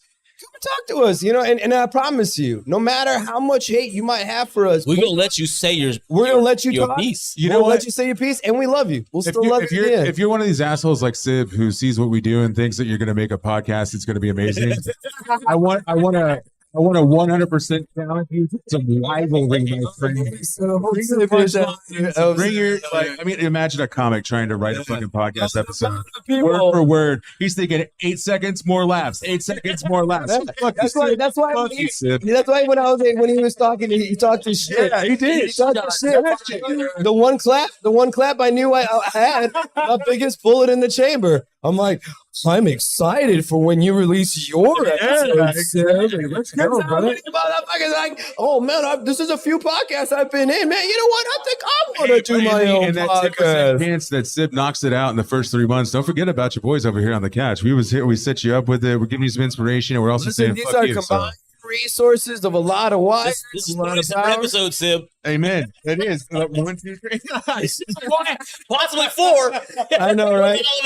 I know, right? Well, watch him deep fake all the episodes and put his branding everywhere. You'll be like, yeah, listen to the new podcast. This says. I outthought them again. Sib doesn't care. Listen to Sib doesn't care. Whatever. Sib doesn't care on air. Man, this guy really went with fucking Howie Mandel, Bobby's World, sibling. What was it? Anyway, just ripping on you. Doesn't care. Oh Oh, we challenge you, business. Are we done? Is that the word?